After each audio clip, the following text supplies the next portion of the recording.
Welcome back to the video. ഇന്ന് നമ്മൾ ചെയ്യുന്നത് ബയോളജിയിലെ അടുത്തൊരു ടോപ്പിക്കാണ് വിസർജന വ്യവസ്ഥ. ഇന്നലെ വരെ നമ്മൾ ദഹന വ്യവസ്ഥ എന്ന് പറയുന്ന ഭാഗമാണ് കംപ്ലീറ്റ് ചെയ്തുകൊണ്ടിരുന്നത് അല്ലേ. ഏകദേശം 5 ചാപ്റ്റേഴ്സ് ആണ് ദഹന വ്യവസ്ഥയുമായി ബന്ധപ്പെട്ട് നമ്മൾ പഠിച്ചത്. അപ്പോൾ അതോടുകൂടി ആ ഒരു ടോപ്പിക്ക് കഴിഞ്ഞു. ഇന്ന് ടോപ്പിക് നമ്പർ 6 വിസർജന വ്യവസ്ഥ. അപ്പോൾ വിസർജന വ്യവസ്ഥയിൽ ഇന്ന് നമ്മൾ പഠിക്കാനായിട്ട് പോകുന്നത് മനുഷ്യ ശരീരം ഒരു വിസ്മയം, ദഹനവും ശ്വസനവും. ഈ ഒരു ചാപ്റ്റർ നമ്മൾ ദഹന വ്യവസ്ഥയിൽ ഈ ചാപ്റ്ററിലെ ദഹനം എന്നുള്ള ഭാഗം ഡിസ്കസ് ചെയ്തിരുന്നു. അന്ന് നമ്മൾ പറഞ്ഞിട്ടുണ്ടായിരുന്നു വിസർജന വ്യവസ്ഥയിലേക്ക് വരുമ്പോൾ ഈ ശ്വസനവുമായി ബന്ധപ്പെട്ടിട്ടുള്ള കാര്യം നമ്മൾ അന്ന് ഡിസ്കസ് ചെയ്യുന്നു അല്ലേ. അപ്പോൾ ഈ ഒരു ഭാഗമാണ് നമ്മൾ ഇന്ന് ഡിസ്കസ് ചെയ്യുന്നത്. മനുഷ്യ ശരീരം ഒരു വിസ്മയം, ആ ചാപ്റ്ററിലെ ശ്വസനം എന്ന് പറയുന്ന ഭാഗമാണ്. ഓക്കെ, ഇന്ന് നമ്മൾ പഠിക്കാനായിട്ട് വരുന്നത്. അപ്പോൾ നമ്മുടെ ക്ലാസ്സിലേക്ക് കടക്കുന്നതിന് മുമ്പ് ഒരു കാര്യം സൂചിപ്പിക്കാം. പുതിയതായിട്ട് നമ്മുടെ ചാനലിലേക്ക് ഒരുപാട് ആളുകൾ വന്നിട്ടുണ്ട്. കൂടുതൽ പേരും LP UP ഫോക്കസ് ചെയ്യുന്നവരാണ് അല്ലേ. അപ്പോൾ കഴിഞ്ഞ ദിവസം LP UP സൗജന്യമായിട്ട് പഠിക്കാം, പരീക്ഷ എഴുതാം, റിവൈസ് ചെയ്യാം എന്നൊക്കെ പറഞ്ഞിട്ടൊരു വീഡിയോ നമ്മൾ ഇട്ടിട്ടുണ്ടായിരുന്നു. ആ വീഡിയോ നിങ്ങൾ കംപ്ലീറ്റ് ആയിട്ട് കാണുക. അതിനുശേഷം ടെലഗ്രാം ചാനലിലേക്ക് ജോയിൻ ചെയ്യുക. ടെലഗ്രാം ചാനലിലാണ് ഈ ഒരു വീഡിയോസുമായി ബന്ധപ്പെട്ടിട്ടുള്ള അപ്ഡേഷൻസും റിവിഷൻ പ്ലാനുകളും എങ്ങനെയാണ് നമ്മൾ പഠിക്കേണ്ടത് എന്നുള്ള കാര്യങ്ങളൊക്കെ പറഞ്ഞു പോകുന്നത്. അപ്പോൾ അതുകൊണ്ട് തന്നെ ടെലഗ്രാം ചാനലിലേക്ക് ജോയിൻ ചെയ്യുക. എന്തെങ്കിലും ഡൗട്ടുകൾ ഉണ്ടെങ്കിൽ അവിടെ ചാറ്റ് ഗ്രൂപ്പ് ഉണ്ട്, അതിൽ നിങ്ങൾ ചോദിക്കുക കേട്ടോ. അപ്പോൾ ടെലഗ്രാം ചാനലിൻ്റെ ലിങ്ക് ഈ ഒരു വീഡിയോയുടെ ഫസ്റ്റ് കമൻ്റ് ആയിട്ടുമുണ്ട്. ഇന്നലെ നമ്മൾ പോസ്റ്റ് ചെയ്ത LP UP കുറിച്ചുള്ള വീഡിയോയുടെ ഫസ്റ്റ് കമന്റ് ആയിട്ടും കിടക്കുന്നുണ്ട്. കൂടാതെ യൂട്യൂബിന്റെ ഡിസ്ക്രിപ്ഷനിലൊക്കെ അവൈലബിൾ ആണ് കേട്ടോ. ഇനി അതൊന്നും നിങ്ങൾക്ക് പറ്റുന്നില്ല എന്നുണ്ടെങ്കിൽ ടെലഗ്രാമിൽ വന്നിട്ട് ക്യാപിറ്റൽ ലെറ്ററിൽ എക്സാം വോയേജ് എന്ന് സെർച്ച് ചെയ്താലും നമ്മുടെ ടെലഗ്രാം ചാനൽ നിങ്ങൾക്ക് അവൈലബിൾ ആയിരിക്കും. ഇത്രയും കാര്യങ്ങൾ ക്ലിയർ ആയല്ലോ. അപ്പോൾ ഇന്നത്തെ ഒരു ക്ലാസ്സിലേക്ക് വരാം. മനുഷ്യ ശരീരം ഒരു വിസ്മയം, അതിൽ ശ്വസനം എന്ന ഏരിയയാണ് നമ്മൾ ഇന്ന് പഠിക്കാനായിട്ട് പോകുന്നത്. ഓക്കെ, ഇവിടെ വരെയാണ് നമ്മൾ കഴിഞ്ഞ ദിവസം പറഞ്ഞു നിർത്തിയത് അല്ലേ. കോഴി മുതൽ പശു വരെയുള്ള ജീവികളുടെ ദഹന വ്യവസ്ഥ നോക്കുമ്പോൾ കുറച്ച് സങ്കീർണമായിട്ടാണ് അത് വരുന്നത് എന്ന് പറഞ്ഞിട്ട് ഇവിടെ വെച്ച് നമ്മൾ അവസാനിപ്പിക്കുകയാണ് ചെയ്തത്. അതിന്റെ കണ്ടിന്യൂഷൻ ആണ് നമ്മൾ നോക്കുന്നത്. ഇത് നോക്കിയേ, മനുഷ്യനും മത്സ്യങ്ങളും വെള്ളത്തിൽ നീന്തുന്നുണ്ട്. ഈ മനുഷ്യന് ഓക്സിജൻ സിലിണ്ടർ ഉപയോഗിക്കാതെ എത്ര സമയം വെള്ളത്തിൽ മുങ്ങിക്കിടക്കാനായിട്ട് കഴിയും? മത്സ്യത്തെ പോലെ നമുക്ക് എന്താണ് വെള്ളത്തിൽ നിന്നും ഓക്സിജൻ സ്വീകരിക്കാൻ കഴിയാത്തത് എന്നുള്ള ചോദ്യത്തോട് കൂടിയിട്ടാണ് ഈ ഒരു ഭാഗം സ്റ്റാർട്ട് ചെയ്യുന്നത്. അപ്പൊ നമുക്ക് നോക്കാം ശ്വസനം മനുഷ്യനിൽ എന്നുള്ള ടോപ്പിക്. ഓക്കെ, ഇനി ആദ്യം ഈ ഭാഗത്ത് കുട്ടികൾക്ക് ഒരു ആക്ടിവിറ്റി കൊടുത്തു. അതിനുശേഷം ഉച്ഛ്വാസം എന്താണ്, നിശ്വാസം എന്താണ് എന്നാണ് പറഞ്ഞിരിക്കുന്നത്. അപ്പൊ നോക്കാം. ഉച്ഛ്വാസം എന്ന് പറയുമ്പോൾ വായു ശ്വാസകോശത്തിലേക്ക് എടുക്കുന്ന പ്രവർത്തനം. വായു ഉള്ളിലേക്ക്, ശ്വാസകോശത്തിന് ഉള്ളിലേക്ക് എടുക്കുന്നതാണ് ഉച്ഛ്വാസം. ഓക്കെ, ഉള്ളിലേക്ക് എടുക്കുന്നത് ഉച്ഛ്വാസമാണെങ്കിൽ ശ്വാസകോശത്തിൽ നിന്ന് വായു പുറത്തേക്ക് പോകുന്ന പ്രവർത്തനത്തെ നമുക്ക് എന്ത് പറയാം? നിശ്വാസം എന്ന് പറയാം. നിശ്വാസം. അപ്പൊ ഉച്ഛ്വാസം അല്ലെങ്കിൽ ഇൻഹലേഷൻ വായു ഉള്ളിലേക്ക് എടുക്കുന്നത്, വായു പുറത്തേക്ക് പോകുന്നത് നിശ്വാസം അല്ലെങ്കിൽ എക്സലേഷൻ ആണ്. നമുക്കറിയുന്ന കാര്യമാണ് അല്ലേ. പിന്നെ അത് കാണിക്കാനായിട്ടുള്ള ഒരു എക്സ്പെരിമെന്റ്, ഇതൊക്കെ നമ്മൾ ചെറിയ ക്ലാസ്സുകളിൽ ചെയ്തിട്ടുള്ളതാണ് അല്ലേ. എങ്ങനെയാണ് വായു, ഇവിടെ ഒരു ചരടുണ്ട്, ഈ ചരടയെ പിടിച്ച് വലിക്കുമ്പോൾ ഇവിടുത്തെ ഈ ഒരു ഡയഫ്രം, ഈ ഒരു പീസ് പൊന്തുകയും താഴുകയും ചെയ്യും. അതിനനുസരിച്ച് നമ്മളുടെ ലങ്സ് വീർത്ത് വരുന്നതും അതുപോലെ തന്നെ റിലീസ് ആകുമ്പോൾ അത് ഒട്ടിയിരിക്കുന്നതും ഒക്കെയാണ് ഇതിൽ കാണിക്കുന്നത്. അത് ലങ്സിനെ നമുക്ക് എങ്ങനെ ഒന്ന് ഇലസ്ട്രേറ്റ് ചെയ്യാം എന്നുള്ളതാണ് കാണിച്ചിരിക്കുന്നത്. അപ്പോൾ അത് നമുക്ക് ആവശ്യമില്ല, നമുക്ക് വേണ്ടുന്ന കാര്യങ്ങൾ മാത്രമാണ് പറയുന്നത്. ഇവിടെ നോക്കുക, നമ്മുടെ ശ്വസന വ്യവസ്ഥയുടെ ഭാഗമായിട്ട് വരുന്ന ശരീരഭാഗങ്ങൾ ഏതൊക്കെയാണ്? നാസാദ്വാരം, ശ്വാസനാളം, ശ്വസനി, ശ്വസനിയുടെ ബ്രാഞ്ചസ് ആയിട്ടുള്ള ശ്വസനിക, ശ്വസനികയുടെ അറ്റത്തുള്ള വായു അറകൾ കണ്ടോ. പിന്നുള്ളത് ഈ ഒരു ഭാഗം ഡയഫ്രം എന്നാണ് അതിന് പറയുന്നത്. അപ്പൊ അതിന്റെ എക്സ്പ്ലനേഷൻ ഇവിടെ തന്നിട്ടുണ്ട്, നമുക്ക് നോക്കാം. മനുഷ്യന്റെ ശ്വാസകോശങ്ങൾ സ്ഥിതി ചെയ്യുന്ന നെഞ്ചിനകത്തെ അറയാണ് ഔരസാശയം അല്ലെങ്കിൽ തൊറാസിക് ക്യാവിറ്റി എന്ന് പറയും. മനുഷ്യന്റെ ശ്വാസകോശങ്ങൾ സ്ഥിതി ചെയ്യുന്ന നെഞ്ചിനകത്തെ അറയാണ് ഔരസാശയം അല്ലെങ്കിൽ തൊറാസിക് ക്യാവിറ്റി. അതിന് താഴെയുള്ള ഭാഗമാണ് ഉദരാശയം. ഈ ഉദരാശയത്തെയും ഔരസാശയത്തെയും തമ്മിൽ വേർതിരിക്കുന്ന ഒരു ഭിത്തിയാണ് ഡയഫ്രം എന്ന പേരിൽ അറിയപ്പെടുന്നത്. പേശി നിർമ്മിതമായിട്ടുള്ള ഒരു ഭിത്തിയാണ് ഡയഫ്രം. ഇത് അല്പം മുകളിലേക്ക് വളഞ്ഞാണ് ഇരിക്കുന്നത്. അതായത് ഈ ഒരു ആകൃതിയിലായിരിക്കും ഇരിക്കുക. ഈ ഭാഗത്താണ് നമ്മുടെ ലങ്സ് കാണുന്നത്, ഈ ഭാഗത്താണ് നമ്മുടെ അബ്ഡോമിനൽ ആയിട്ടുള്ള ഭാഗം എന്ന് പറയുന്നത്. അപ്പൊ ഈ രണ്ട് ഭാഗങ്ങളെയും തമ്മിൽ വേർതിരിക്കാൻ വേണ്ടി ഇവിടെ എന്തുണ്ട്? ഡയഫ്രം ഉണ്ട്. ഡയഫ്രം കുറച്ച് വളഞ്ഞാണ് ഇരിക്കുന്നത്, പേശി നിർമ്മിതമായിട്ടുള്ള ഭിത്തിയാണ്. ഓക്കെ, ഇതിന് ഒരു കമാനാകൃതി, ഒരു ആർക്കിന്റെ ഷേപ്പാണ് എന്തിനുള്ളത്? ഈ ഡയഫ്രത്തിനുള്ളത്. ഓക്കെ, ഇനി ഉച്ഛ്വാസവും നിശ്വാസവും നടക്കുമ്പോൾ ഡയഫ്രത്തിന് എന്ത് മാറ്റമാണ് ഉണ്ടാവുക? ഉച്ഛ്വാസ സമയത്താണോ നിശ്വാസ സമയത്താണോ ഔരസാശയത്തിന്റെ വ്യാപ്തി കൂടുന്നത്? അപ്പൊ ആ ഒരു ചോദ്യങ്ങൾക്കൊക്കെയുള്ള ഉത്തരങ്ങളാണ് ഈ ഭാഗത്തേക്ക് വരുന്നത്. ഉച്ഛ്വാസ സമയത്ത് എന്താ ചെയ്യുന്നത്? ഉച്ഛ്വാസം എന്ന് പറയുമ്പോൾ വായു ഉള്ളിലേക്ക് എടുക്കുകയാണ് ചെയ്യുന്നത്. ആ സമയത്ത് ഡയഫ്രം ചുരുങ്ങുകയും വളവ് അല്പം നിവരുകയും ചെയ്യുന്നു. അതിനാൽ ഔരസാശയത്തിന്റെ വ്യാപ്തി വർദ്ധിക്കുന്നു. അപ്പോൾ ഉച്ഛ്വാസ സമയത്ത് എന്ത് ചെയ്യും? ഔരസാശയത്തിന്റെ വ്യാപ്തി വർദ്ധിക്കും. അതിന്റെ ഫലമായിട്ട് അന്തരീക്ഷ വായു എന്ത് ചെയ്യും? ശ്വാസകോശത്തിലേക്ക് പ്രവേശിക്കും. അപ്പൊ ശ്വാസകോശം വികസിക്കും. ഉച്ഛ്വാസ സമയത്ത് നടക്കുന്ന കാര്യങ്ങളാണ് പറയുന്നത്. ഉച്ഛ്വാസ സമയത്ത് എന്തൊക്കെ നടക്കും? ഡയഫ്രം ചുരുങ്ങും. ഡയഫ്രം ചുരുങ്ങുന്നു. പിന്നെ എന്ത് ചെയ്യും? ഡയഫ്രം ചുരുങ്ങുമ്പോൾ അതിന്റെ ആ ഒരു ആർക്ക് ഷേപ്പാന്ന് നമ്മൾ പറഞ്ഞില്ലേ, ആ ആർക്ക് ഷേപ്പ് മാറിയിട്ട് അതിന്റെ ആ വളവ് അല്പം വരും. അതുകൊണ്ട് തന്നെ ഔരസാശയത്തിന്റെ വ്യാപ്തി വർദ്ധിക്കും. ഉച്ഛ്വാസ സമയത്ത് ഔരസാശയത്തിന്റെ വ്യാപ്തി വർദ്ധിക്കും. അതിന്റെ ഫലമായിട്ട് അന്തരീക്ഷ വായു ശ്വാസകോശത്തിലേക്ക് പ്രവേശിക്കും. ശ്വാസകോശം വികസിക്കും. ഇനി നിശ്വാസ സമയത്താണെങ്കിൽ എന്താ സംഭവിക്കുക? ഇതിന്റെ നേരെ ഓപ്പോസിറ്റ് ആണ്. നിശ്വാസ സമയത്ത് ഡയഫ്രം പൂർവ്വസ്ഥിതിയിലാകുന്നു. ശ്വാസകോശവും പൂർവ്വസ്ഥിതിയിലാകുന്നു. ശ്വാസകോശത്തിൽ നിന്ന് വായു പുറത്തേക്ക് പോകുന്നു. ക്ലിയർ ആയല്ലോ? ഇനി ശ്വസന പദം നോക്കിക്കോളൂ. ഈ ഒരു ഭാഗം നമുക്ക് കംപ്ലീറ്റ് ചെയ്യണം. അപ്പോൾ നമ്മുടെ ശ്വസനം നടക്കുന്ന ആ ഒരു പ്രക്രിയ നാസാദ്വാരത്തിലൂടെ വായു അറകളിലേക്ക് ഈ ഒരു ശ്വാസം എത്തുന്നത് ഏതൊക്കെ വഴികളിലൂടെയാണ്? നാസാദ്വാരം വഴി. പിന്നെ എങ്ങോട്ടാണ് പോകുന്നത്? ശ്വാസനാളം അല്ലെ? ശ്വാസനാളത്തിലേക്ക് പോകുന്നു. ശ്വാസനാളം. പിന്നെയോ ശ്വാസനാളത്തിൽ നിന്ന് പിന്നെ എങ്ങോട്ടാ പോകുന്നത്? ശ്വസനി വഴി ശ്വസനികയിലേക്ക് പോകും. ശ്വസനിയുടെ ബ്രാഞ്ചസ് ആണ് എന്ത്? ശ്വസനിക വഴി പിന്നീട് വായു അറകളിലേക്കുമാണ് എത്തുന്നത് അല്ലെ? നമ്മളിത് ഇവിടെ ഒരു ഇമേജ് പഠിച്ചില്ലായിരുന്നോ? അതാണ് ഈ പറഞ്ഞിരിക്കുന്നത്. നാസാഗഹ്വരം വഴി എങ്ങോട്ട് പോകുന്നുണ്ട്? ശ്വാസനാളം വഴി ശ്വസനിയിലേക്ക് പോകുന്നു. ശ്വസനയുടെ ബ്രാഞ്ചസിലേക്ക് പോകുന്നു. പിന്നെ ഇതിന്റെയൊക്കെ ശ്വസനികയുടെ അറ്റത്താണ് എന്തുള്ളത്? ശ്വസനികയുടെ അറ്റത്ത് ഇങ്ങനെ വന്നിട്ട് ഇവിടെ ബ്രാഞ്ചസ് ആയി കഴിയുമ്പോൾ ഇവിടെ ചെറിയ ചെറിയ എയർ സാക്കുകൾ ഉണ്ടായിരിക്കും, വായു അറകൾ ഉണ്ടായിരിക്കും. അതിലേക്കാണ് എന്ത് ചെയ്യുന്നത്? ഈ ഒരു വായു എത്തുന്നത്. ഓക്കെ. ഇനി ഈ ഭാഗം ഇമ്പോർട്ടൻ്റ് ആണ്, നമ്മളിത് പഠിച്ചു വയ്ക്കണം. നേരത്തെ പറഞ്ഞ കാര്യം തന്നെയാണ്, അതൊരു ഫ്ലോ ചാർട്ട് പോലെ ഇങ്ങനെ തന്നിരിക്കുകയാണ്. അപ്പോൾ ശ്വസന പദത്തിലൂടെയുള്ള വായുവിൻ്റെ സഞ്ചാരം സാധ്യമാകുന്നത് എങ്ങനെയാണ്? ഈ ഒരു ചിത്രീകരണത്തിലൂടെ നമുക്കത് മനസ്സിലാക്കാം. ഉച്ഛ്വാസം, വായു ഉള്ളിലേക്ക് എടുക്കുകയാണ്. അപ്പോൾ ഡയഫ്രം ചുരുങ്ങി വളവ് അല്പം നിവരുന്നു. വാരിയെല്ലിൻ കൂട് ഉയരുന്നു. ഔരസാശയത്തിന്റെ വ്യാപ്തി വർദ്ധിക്കുന്നു. ഈ ഭാഗം നോട്ട് ചെയ്യുക. ഔരസാശയത്തിന്റെ വ്യാപ്തി വർദ്ധിക്കുന്നു. ശ്വാസകോശം വികസിക്കുന്നു. അപ്പൊ എന്ത് ചെയ്യും? വായു ശ്വാസകോശത്തിലേക്ക് പ്രവേശിക്കും. ഉച്ഛ്വാസം, വായു ഉള്ളിലേക്ക് പ്രവേശിക്കുന്നു. അപ്പോ പിന്നീട് എന്താ ഉണ്ടാവുന്നത്? ഇതാ നോക്ക്. ഡയഫ്രം പൂർവ്വസ്ഥിതിയിലേക്കാവുകയും വാരിയെല്ലിൻ കൂടെ താഴുകയും ചെയ്യുന്നു. ഔരസാശയത്തിന്റെ വ്യാപ്തി കുറയുന്നു. ഔരസാശയത്തിന്റെ വ്യാപ്തി കുറയുന്ന സമയത്ത് വായു എന്താ ചെയ്യുന്നത്? ശ്വാസകോശത്തിൽ നിന്ന് പുറത്തേക്ക് പോവുകയാണ് ചെയ്യുന്നത്, അതായത് നിശ്വാസം. ഇത്രയും ഭാഗം പറയുന്നത് വായു ഉള്ളിലേക്ക് എടുക്കുന്ന ഉച്ഛ്വാസത്തെക്കുറിച്ചാണ്. അതിനുശേഷം എന്ത് ചെയ്യും? ഡയഫ്രം പൂർവ്വസ്ഥിതിയിലാവുകയും വാരിയെല്ലിൻ കൂടെ താഴുകയും ചെയ്യുന്നു. ഔരസാശയത്തിന്റെ വ്യാപ്തി കുറയുകയും ശ്വാസകോശം ചുരുങ്ങുകയും ചെയ്യുമ്പോൾ വായു പുറത്തേക്ക് പോവുകയാണ് ചെയ്യുന്നത്.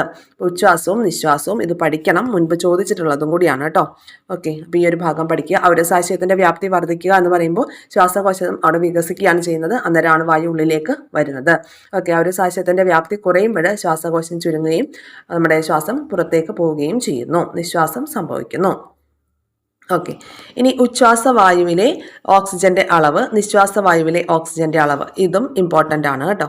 അപ്പോൾ ഉച്ഛ്വാസവായുവിൽ ഓക്സിജന്റെ അളവ് കൂടുതലായിരിക്കുമോ കുറവായിരിക്കുമോ? ഉള്ളിലേക്ക് എടുക്കുന്ന വായുവിൽ അളവ് കൂടുതലായിരിക്കും. 21% ആണ്. ഇപ്പോൾ നിശ്വാസവായുവിലാണെങ്കിലോ അതിൽ കുറേ ഓക്സിജൻ നമ്മുടെ ബോഡിയിൽ യൂട്ടിലൈസ് ചെയ്തതിന് ശേഷം നിശ്വാസവായുവിലാണെങ്കിൽ ഓക്സിജന്റെ അളവ് 15% ആയിട്ട് കുറയുകയാണ് ചെയ്യുന്നത്. കാർബൺ ഡൈ ഓക്സൈഡ് കണ്ടോ, ഉള്ളിലേക്ക് എടുക്കുമ്പോൾ 0.04% ആണ്. എന്നാൽ നമ്മുടെ ബോഡിയിൽ നിന്ന് പുറത്തേക്ക് പോകുന്ന വായുവിൽ 4% ഓക്സിജൻ ആയിരിക്കും. ഇനി നൈട്രജൻ എന്ന് പറയുന്നത് 78% ആണ്. ഓക്കെ. അപ്പോൾ നമ്മൾ തിരികെ പോകുന്നതിലും എന്ത് തന്നെയാണ്? മാറ്റമില്ലാതെ തുടരുന്നുണ്ട് അല്ലേ നൈട്രജന്റെ ആ ഒരു പെർസെൻറ്റേജ്. പിന്നെ ജലബാഷ്പം 0.96%. തിരികെ നമ്മുടെ ശരീരത്തിൽ നിന്ന് നിശ്വാസത്തിലൂടെ പുറത്തു വരുന്ന വായുവിൽ ജലബാഷ്പത്തിന്റെ പെർസെൻറ്റേജ് 3% ആണ്. ക്ലിയർ ആയല്ലോ? അതായത് നിശ്വാസവായുവിലും ഉച്ഛ്വാസവായുവിലും എല്ലാ ഘടകങ്ങളുടെയും അളവ് ഒരുപോലെ അല്ല. നോക്കിയേ, ഉള്ളിലേക്ക് എടുക്കുന്നതിൽ ഓക്സിജന്റെ അളവ് കൂടുതലാണ്, പുറത്തേക്ക് വരുമ്പോൾ ഓക്സിജന്റെ അളവ് കുറവായിരിക്കും. ഉള്ളിലേക്ക് പോകുന്ന കാർബൺ ഡൈ ഓക്സൈഡ് കുറവാണ്, എന്നാൽ പുറത്തേക്ക് വരുന്ന കാർബൺ ഡൈ ഓക്സൈഡ് കൂടുതലാണ്. ജലബാഷ്പത്തിന്റെ കേസ് എങ്ങനെയാണ്? ഉള്ളിലേക്ക് എടുക്കുന്നതിൽ കുറവും പുറത്തേക്ക് വരുന്നതിൽ കൂടുതലുമാണ്. മാറ്റമില്ലാതെ തുടർന്ന് ഏതാണ്? നൈട്രജന്റെ കേസ് മാത്രമാണ്. ഓക്കെ. ക്ലിയർ ആയല്ലോ? ശ്വാസനാളത്തിൽ ഭക്ഷണം കുടുങ്ങുന്ന സന്ദർഭങ്ങൾ ഏതൊക്കെയാണ്? ഓക്കെ. അപ്പൊ നമ്മൾ എന്താ ഈ ശ്വസനം എന്ന ടോപ്പിക്കോട് ഉൾപ്പെടുത്താൻ കാരണം? അതായത് നമ്മുടെ ശരീരത്തിൽ നടക്കുന്ന ഒരു വിസർജന പ്രോസസ്സ് തന്നെയാണ് ഈ ഒരു നിശ്വാസം എന്ന് പറയുന്നത്, അല്ലെ? നമ്മുടെ ശരീരത്തിൽ നിന്ന് പുറത്തു പോകുന്ന കാര്യമാണ് നിശ്വാസവായു. അത് വിസർജനവുമായി ബന്ധപ്പെട്ട് വരുന്ന ഒരു ഏരിയ ആയതുകൊണ്ടാണ് കേട്ടോ ഈ ഒരു ചാപ്റ്റർ നമ്മൾ ഡിസ്കസ് ചെയ്തത്. ഓക്കെ, പലരുടെ ഉള്ളിലും ആ ഒരു ഡൗട്ട് തോന്നിയിട്ടുണ്ടായിരിക്കും. ക്ലിയർ ആയല്ലോ? അപ്പോൾ ശ്വാസനാളത്തിൽ ഭക്ഷണം കുടുങ്ങുന്ന സന്ദർഭങ്ങളെ കുറിച്ചാണ് നമ്മൾ നോക്കുന്നത്. അങ്ങനെ ഭക്ഷണം കുടുങ്ങുമ്പോൾ എന്തൊക്കെ പ്രഥമ ശുശ്രൂഷകളാണ് നമ്മൾ നൽകേണ്ടത്, അങ്ങനത്തെ കാര്യങ്ങളൊക്കെ ഒന്ന് നോക്കാം. നമ്മളിത് അറിഞ്ഞിരിക്കേണ്ട കാര്യം അല്ലേ? അപ്പൊ ശ്വാസനാളത്തിൽ ഭക്ഷണം കുടുങ്ങിയാൽ ആ വ്യക്തിയോട് ശക്തമായിട്ട് ചുമയ്ക്കാനായിട്ട് ആവശ്യപ്പെടണം. ചുമയുടെ ശക്തിയിൽ ആഹാര വസ്തു പുറന്തള്ളപ്പെടും. ഓക്കെ, നമ്മൾ അറിയാതെ തന്നെ ഭക്ഷണം കഴിച്ചുകൊണ്ടിരിക്കുമ്പോൾ സംസാരിക്കുകയൊക്കെ ചെയ്യുമ്പോൾ ഉള്ളിലേക്ക് കയറും അല്ലേ? അപ്പൊ നമ്മൾ തന്നെ അറിയാതെ നമ്മുടെ ബോഡി എന്ത് ചെയ്യും, ആ ഒരു സംഭവത്തെ റിജക്ട് ചെയ്യാനായിട്ട് ശ്രമിക്കും. അതിന്റെ ഫലമായിട്ടാണ് നമ്മൾ തുമ്മുകയും ചുമയ്ക്കുകയും ഒക്കെ ചെയ്യുന്നത്. അപ്പൊ അങ്ങനെ നമ്മൾ എന്ത് ചെയ്യുക, നമ്മൾ തന്നെ വോളണ്ടറി ആയിട്ട് ചുമയ്ക്കാനായിട്ട് ശ്രമിക്കുക. അപ്പൊ ആ ആഹാര വസ്തു എന്ത് ചെയ്യും, ശക്തമായിട്ട് പുറത്തേക്ക് തള്ളിപ്പോകും. ഇനി ശ്വാസതടസ്സം നേരിട്ട വ്യക്തിയെ ചിത്രത്തിൽ കാണുന്നത് പോലെ അല്പം കുനിച്ചു നിർത്തി പിറകിലായി നിന്ന് 2 കൈകൾ കൊണ്ടും അപകടത്തിൽപ്പെട്ട ആളുടെ വയറിൽ ശക്തമായി അമർത്തുക. ആവശ്യമെങ്കിൽ ഏതാനും തവണ ഇത് ആവർത്തിക്കുക. അപ്പൊ ശ്വാസതടസ്സം നേരിട്ട വ്യക്തിയെ എന്ത് ചെയ്യുക, നമ്മുടെ ഈ ചിത്രത്തിൽ ഫസ്റ്റ് ചിത്രത്തിൽ കാണുന്നത് പോലെ എന്ത് ചെയ്യണം, തല അല്പം കുനിച്ചിങ്ങനെ നിർത്തിയിട്ട് പിറകിലായി നിന്ന് 2 കൈകൾ കൊണ്ടും അപകടത്തിൽപ്പെട്ട ആളുടെ വയറിൽ ശക്തമായിട്ട് പിടിച്ചിരിക്കുന്നുണ്ടോ, അതുപോലെ പിടിക്കുക. ആവശ്യമെങ്കിൽ ഏതാനും തവണ ഇത് ആവർത്തിക്കുക. നമ്മളൊക്കെ മനസ്സിലാക്കി വെക്കേണ്ട കാര്യങ്ങളാണ്. പ്രത്യേകിച്ച് അമ്മമാര് ചെറിയ കുട്ടികളാണെങ്കിൽ എന്ത് ചെയ്യണം, ചിത്രത്തിൽ കാണുന്നത് പോലെ കമിഴ്ത്തി പിടിച്ച് തോളലുകൾക്കിടയിലായി ശക്തിയായി തട്ടണം. ആവശ്യമെങ്കിൽ വൈദ്യസഹായം ലഭ്യമാക്കണം. ക്ലിയർ? ഇനി അടുത്തത് പുകവലിയും ആരോഗ്യ പ്രശ്നങ്ങളും. പുകവലി ശ്വാസകോശത്തിന്റെ പ്രവർത്തനങ്ങളെ തകരാറിലാക്കും. പുകയിൽ അടങ്ങിയ കരിയും ടാറും മറ്റ് വിഷപദാർത്ഥങ്ങളും ശ്വാസകോശത്തിൽ തങ്ങി നിൽക്കും. ഇത് നിലയ്ക്കാത്ത ചുമയ്ക്ക് കാരണമാവുകയും പുകയിലയിൽ ക്യാൻസറിന് കാരണമാകുന്ന രാസവസ്തുക്കൾ അടങ്ങിയിട്ടുണ്ടെന്ന് നമ്മൾ മനസ്സിലാക്കണം. ഓക്കെ, ഇപ്പോൾ ഒരു സിനിമയൊക്കെ സ്റ്റാർട്ട് ചെയ്യുമ്പോൾ നമ്മൾ തിയേറ്ററിലൊക്കെ പോകുമ്പോൾ അല്ലേ, നിങ്ങളുടെ ശ്വാസകോശം ഒരു സ്പോഞ്ച് പോലെയാണെന്നൊക്കെ പറഞ്ഞിട്ട് കാണിക്കാറില്ലേ? ഓക്കെ, അപ്പോൾ അതൊക്കെ എന്താണ്, പുകവലിയുടെ ആരോഗ്യ പ്രശ്നങ്ങളൊക്കെ നമ്മളെ അറിയിക്കാൻ വേണ്ടിയിട്ടുള്ള കാര്യങ്ങളാണ്. ഇനി ശ്വസനത്തിലെ വൈവിധ്യം. പാരമീസിയം അല്ലെ, ചെരുപ്പിന്റെ ആകൃതിയിൽ കാണുന്ന ഒരു ജീവിയാണ് പാരമീസിയം അല്ലെ, ഏകകോശ ജീവിയാണ് എന്നൊക്കെ നമ്മൾ പഠിച്ചിട്ടുണ്ട്. അപ്പൊ നഗ്നനേത്രം കൊണ്ട് കാണാൻ കഴിയാത്ത ഒരു ജലജീവിയാണ് പാരമീസിയം, ഏകകോശ ജീവിയാണ്. അപ്പൊ ഈ ഏകകോശ ജീവിയിൽ എങ്ങനെയാണ് വാതക വിനിമയം നടക്കുന്നത് നോക്കിക്കേ. ഈ ഏകകോശ ജീവി എന്ന് പറയുമ്പോൾ അവരിൽ എങ്ങനെയാ, ഒരു കോശസ്തരമാണുള്ളത് അല്ലേ, കോശസ്തരമുണ്ട്. ഈ കോശസ്തരത്തും യൂട്ടിലൈസ് ചെയ്തിട്ടാണ് അവരിൽ എന്ത് ചെയ്യുന്നത്, ഓക്സിജനും കാർബൺ ഡൈ ഓക്സൈഡ് വിനിമയം നടക്കുന്നത്. നോക്കി എങ്ങനെയാന്ന്, ചുറ്റുമുള്ള ജലത്തിൽ ലയിച്ചു ചേർന്ന ഓക്സിജനെ പാരമീസിയം കോശസ്തരം വഴി സ്വീകരിക്കുകയും കാർബൺ ഡൈ ഓക്സൈഡ് പുറന്തള്ളുകയും ചെയ്യുന്നുണ്ട്. ഇനി ശ്വസനത്തിലെ വൈവിധ്യം കണ്ടോ, ജീവികളുടെ ആ ഒരു സ്ട്രക്ചർ മാറുന്നതിനനുസരിച്ച് അവരുടെ ശ്വസന അവയവങ്ങൾ ദഹന വ്യവസ്ഥ പോലെ തന്നെയാണ്. അപ്പോൾ സിമ്പിൾ ആയിട്ടുള്ള ഓർഗാനിസത്തിൽ സിമ്പിൾ ആയിട്ടുള്ള രീതിയിലായിരിക്കും വാതക വിനിമയം നടക്കുന്നത്. അതിന്റെ ആ ഓർഗാനിസത്തിന്റെ ലെവൽ കൂടുന്നതിനനുസരിച്ച് അതും സങ്കീർണമാകും കേട്ടോ. അപ്പോൾ മണ്ണിരയാണെങ്കിൽ അവരുടെ ശ്വസന അവയവം എന്ന് പറയുന്നത് ഈർപ്പമുള്ള ത്വക്കാണ്. ഇനി മത്സ്യമാണെങ്കിലോ ചെകിളപ്പൂക്കൾ അല്ലെങ്കിൽ ശകുലങ്ങൾ, ഗിൽസ്. ഓക്കെ, ഗിൽസ് ആണ് മത്സ്യങ്ങളിലെ വാതക വിനിമയത്തിന് സഹായിക്കുന്ന ഓർഗൻ. തവളയാണെങ്കിൽ എന്താണ്, ഒരു ആംഫീബിയൻ ആണ് അല്ലെ, കരയിലും ജീവിക്കും വെള്ളത്തിലും ജീവിക്കും. അപ്പൊ കരയിലാണെങ്കിൽ അവർക്ക് ശ്വാസകോശവും, വെള്ളത്തിലായിരിക്കുമ്പോൾ ഈർപ്പമുള്ള ത്വക്കം യൂസ് ചെയ്തിട്ടാണ് അവർ ശ്വസിക്കുന്നത്. ചിലന്തി ആണെങ്കിൽ ബുക്ക് ലങ്സ്, ഇത് PYQ. ഓക്കെ, ചിലന്തി ബുക്ക് ലെൻസ് ആണ് അവരുടെ ശ്വസനാവയവം. അപ്പൊ ശ്വസനം എന്ന് പറയുന്നത് ജീവികൾ അവരുടെ പരിസരത്ത് നിന്ന് ഓക്സിജൻ സ്വീകരിക്കുകയും കാർബൺ ഡൈ ഓക്സൈഡ് പുറന്തള്ളുകയും ചെയ്യുന്ന പ്രക്രിയയാണ് ശ്വസനം എന്ന് പറയുന്നത്. അതൊക്കെ നമുക്ക് അറിയുന്ന സിമ്പിൾ ആയിട്ടുള്ള ഡെഫിനിഷൻസ് ആണ് അല്ലെ. ഇനി സസ്യങ്ങളുടെ കേസിലേക്ക് വരാം. ജന്തുക്കളെ പോലെ തന്നെ സസ്യങ്ങളും അന്തരീക്ഷത്തിൽ നിന്ന് ഓക്സിജൻ സ്വീകരിക്കുകയും കാർബൺ ഡൈ ഓക്സൈഡ് പുറന്തള്ളുകയും ചെയ്യുന്നുണ്ട്.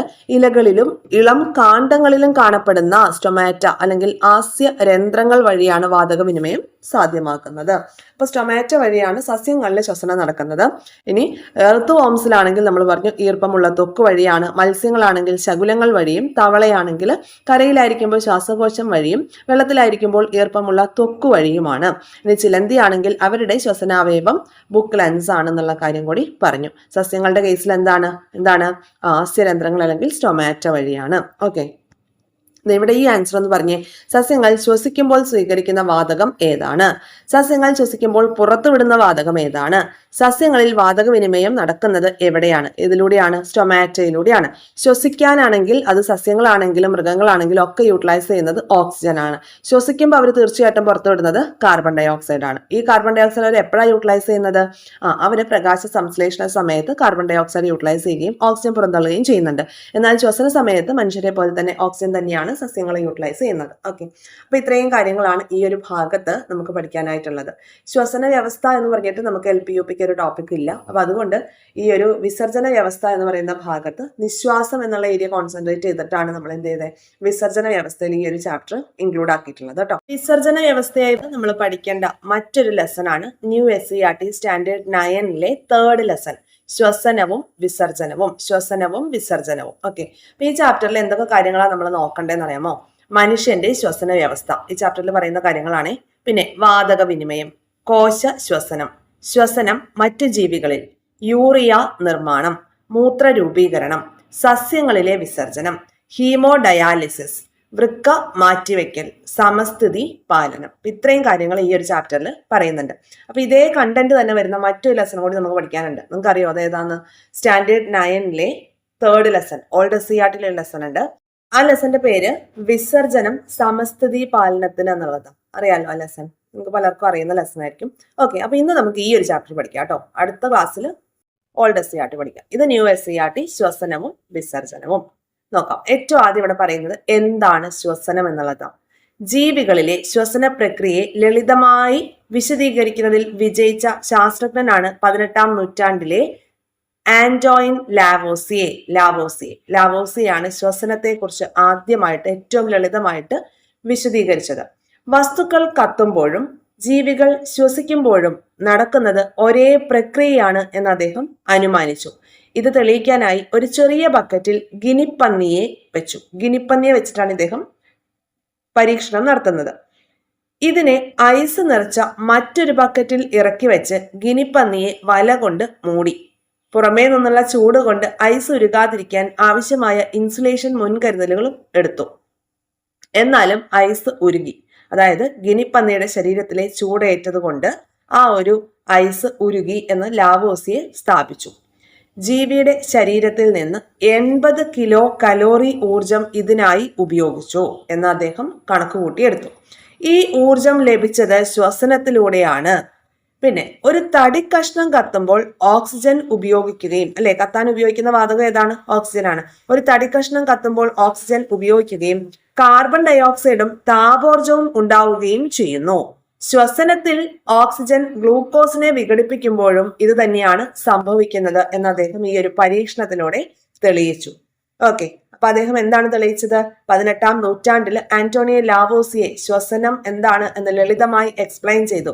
ഗിനിപ്പന്നിയെ ഉപയോഗിച്ചുള്ള പരീക്ഷണത്തിലൂടെയാണ് അദ്ദേഹം തെളിയിച്ചത്. എന്താണ് തെളിയിച്ചത്? വസ്തുക്കൾ കത്തുമ്പോഴും ജീവികൾ ശ്വസിക്കുമ്പോഴും നടക്കുന്നത് ഒരേ പ്രക്രിയയാണ് എന്നാണ് അദ്ദേഹം ഈ പരീക്ഷണത്തിലൂടെ തെളിയിച്ചത്.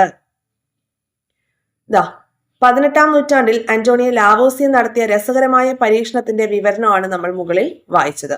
അപ്പോൾ ശ്വസനത്തിലും ജ്വലനത്തിലും ഓക്സിജന്റെ പങ്ക് എന്താണ്? ശ്വസനത്തിന്റെയും ജ്വലനത്തിന്റെയും ഉൽപ്പന്നങ്ങൾ എന്നൊക്കെയാണ് ഇനി നമ്മൾ പഠിക്കാനായിട്ട് പോകുന്നത്. ഓക്കെ, മനുഷ്യനിൽ ഊർജ ഉൽപാദനത്തിന് ആവശ്യമായ അത്രയും ഓക്സിജൻ കോശങ്ങൾക്ക് ലഭിക്കണമെങ്കിൽ വളരെ വലിയ ശ്വസന പ്രതലം ആവശ്യമാണ്. അപ്പോൾ മനുഷ്യനിലെ ശ്വസന പ്രതലം എന്ന് പറയുന്നത് എന്താണ്? അതിന്റെ ക്രമീകരണം എങ്ങനെയാണ് നോക്കാം. പാട്ട് എന്താണ്? മൂക്കല്ലേ? ആദ്യത്തെ പാട്ട് മൂക്ക് അല്ലേ. ഇനി അടുത്തത് നാസാദ്വാരം വഴി എന്ത് ചെയ്തു? നാസാദ്വാരം വഴി ശ്വാസനാളത്തിലേക്ക് വായു കടന്നു. പിന്നീട് എങ്ങോട്ടെത്തി? ശ്വസനിയിലേക്ക് എത്തി. ശ്വസനിയുടെ ബ്രാഞ്ചസ് ആണ് ശ്വസനിക അല്ലെങ്കിൽ ബ്രോങ്കിയോൾ എന്ന് പറയുന്നത്. ഇനി ആൽവിയോളസിലേക്ക് തുറക്കുകയാണ് ചെയ്യുന്നത്. പ്ലൂറ എന്താണ്? പ്ലൂറ ശ്വാസകോശത്തെ പൊതിഞ്ഞു കാണുന്ന സ്ഥലമാണ് പ്ലൂറ. ചോദിച്ചിട്ടുള്ള ചോദ്യമാണ് കേട്ടോ. ശ്വാസകോശത്തെ പൊതിഞ്ഞു കാണുന്ന സ്ഥലമാണ് പ്ലൂറ. പിന്നെ ഇവിടെ ആർക്ക് ഷേപ്പിലായിട്ടുള്ള സംഭവം ഉണ്ട് നമ്മൾ പഠിച്ചല്ലോ. അതെന്തായിരുന്നു? ഡയഫ്രം. ഓക്കെ, ഉദരാശയത്തെയും ഔരസാശയത്തെയും വേർതിരിക്കുന്ന പേശി നിർമ്മിതമായിട്ടുള്ള ഭിത്തിയാണ് ഡയഫ്രം. പിന്നെ അതേ നമ്മുടെ ഈ എയർ സാക്സ്, വായു അറകൾ നമ്മൾ പറഞ്ഞല്ലോ, ആൽവിയോളസ്. ഈ ആൽവിയോളസിന്റെ ഡീറ്റെയിൽഡ് ആയിട്ടുള്ള പിക്ചർ ഇവിടെ തന്നിട്ടുണ്ട്, കണ്ടല്ലോ. ശ്വസനികളുടെ അഗ്രഭാഗത്ത് കാണപ്പെടുന്ന ഇലാസ്റ്റികതയുള്ള അതിലോലസ്തര അറകളാണ് ആൽവിയോളസ്. ഇവയുടെ ഉപരിതലത്തിൽ വലക്കണ്ണികൾ പോലെ ധാരാളം രക്തരോമികകൾ കാണപ്പെടുന്നുണ്ട്. 2 ശ്വാസകോശങ്ങളിലുമായി ഏകദേശം 70 കോടി ആൽവിയോളസുകൾ ഉണ്ട്. ആൽവിയോളസുകളുടെ പ്രതല വിസ്തീർണം ഏകദേശം 70 മീറ്റർ സ്ക്വയർ ആണ്. ഇവ ശ്വസന പ്രതലത്തിന്റെ വിസ്തീർണം വർദ്ധിപ്പിച്ച് വാതക വിനിമയം കാര്യക്ഷമമാക്കുന്നു. അപ്പൊ ഗ്യാസ് എക്സ്ചേഞ്ച് പോസിബിൾ ആക്കാൻ വേണ്ടിയിട്ടാണ് എന്ത് ചെയ്യുന്നത്, ഈ ഒരു ആൽവിയോളസ് ഉള്ളത്. ശ്വസനികളുടെ അഗ്രഭാഗത്ത് കാണപ്പെടുന്ന ഇലാസ്റ്റികതയുള്ള അതിലോലസ്തര അറകളാണ് ആൽവിയോളസ്. ഇവയുടെ ഉപരിതലത്തിൽ എന്തുണ്ട്, വലക്കണികൾ പോലെ ധാരാളം രക്തലോമികകൾ കാണപ്പെടുന്നുണ്ട്. കണ്ടല്ലോ. പിന്നെ 2 ശ്വാസകോശങ്ങളിലുമായിട്ട് ഏകദേശം 70 കോടി ആൽവിയോളസുകളാണ് ഉള്ളത്. ആൽവിയോളസുകളുടെ പ്രതല വിസ്തീർണം ഏകദേശം 70 മീറ്റർ സ്ക്വയർ ആണ്. ഇവ ശ്വസന പ്രതലത്തിന്റെ വിസ്തീർണം വർദ്ധിപ്പിച്ച് വാതക വിനിമയം പോസിബിൾ ആക്കുന്നു. ഓക്കെ, അപ്പോ ശ്വസന വ്യവസ്ഥയുടെ ഭാഗങ്ങൾ മനസ്സിലാക്കിയ അന്തരീക്ഷ വായു നാസാരന്ധ്രത്തിലൂടെ പ്രവേശിച്ച് ആൽവിയോളസിൽ എത്തുന്നത് വരെയുള്ള കാര്യങ്ങൾ നമ്മൾ പറഞ്ഞു. എന്താണ്, നോസ്ട്രലിലൂടെ പ്രവേശിക്കുന്നു, ശ്വാസനാളത്തിലേക്ക് എത്തുന്നു, ശ്വസനി, അതുപോലെ ശ്വസനിക, പിന്നീട് വായു അറ അല്ലെങ്കിൽ ആൽവിയോളസിലേക്ക് എത്തുന്നു എന്ന് പറഞ്ഞു. ഇനി ഇവിടെ ചോദിച്ചിട്ടുണ്ട്, കായിക വിനോദം നടത്തുന്ന ആളുകൾ അല്ലെങ്കിൽ വ്യായാമത്തിൽ ഏർപ്പെടുന്ന ആളുകളെ സംബന്ധിച്ച് അവരുടെ ആ ഒരു ശ്വാസോച്ഛ്വാസത്തിൽ എന്ത് മാറ്റമാണ് വരുന്നത് എന്നാണ് ചോദിച്ചിരിക്കുന്നത്. ഇവിടെ നോക്കിയേ, കായിക വിനോദങ്ങളിലും വ്യായാമത്തിലും ഏർപ്പെടുമ്പോൾ പേശി പ്രവർത്തനം കൂടുന്നതിനാൽ കൂടുതൽ ഊർജം ആവശ്യമാണ്. ഊർജം കൂടുതൽ വേണ്ടതിനാൽ ഓക്സിജന്റെ ആവശ്യകത വർദ്ധിക്കുന്നു, അല്ലെ? കൂടാതെ ശരീരത്തിൽ നിന്ന് കൂടുതൽ കാർബൺ ഡയോക്സൈഡിനെ പുറന്തള്ളേണ്ടതായിട്ടും വരുന്നുണ്ട്. ഇതുകൊണ്ട് തന്നെ ശ്വസന പ്രക്രിയയിലെ ആദ്യഘട്ടമായ ശ്വാസോച്ഛ്വാസത്തിന്റെ നിരക്ക് കൂടുതലായിരിക്കും. അപ്പോൾ നമ്മൾ എന്തെങ്കിലും ഹൈ റിസ്ക് ആയിട്ടുള്ള ജോലികളിൽ ഏർപ്പെടുന്നു, അല്ലെങ്കിൽ ഊർജം കൂടുതലുള്ള എന്തെങ്കിലും ജോലികൾ, അത് കായിക വിനോദങ്ങളാവാം, വ്യായാമമാവാം, ആ സമയത്ത് നമ്മൾക്ക് പേശി പ്രവർത്തനം കൂടുതലാണ്. അപ്പൊ നമുക്ക് ഊർജത്തിന്റെ ആവശ്യം കൂടുകയാണ്, ഗ്ലൂക്കോസിന്റെ ആവശ്യം കൂടുകയാണ്. അപ്പൊ ഗ്ലൂക്കോസിനെ വിഘടിപ്പിക്കണ എന്ത് വേണം, ഓക്സിജൻ വേണമല്ലോ. അപ്പോൾ അതുകൊണ്ട് തന്നെ എന്ത് ചെയ്യും, നമ്മുടെ ശ്വസന പ്രക്രിയയിൽ ശ്വാസോച്ഛ്വാസത്തിന്റെ നിരക്ക് കൂടുതലാവും.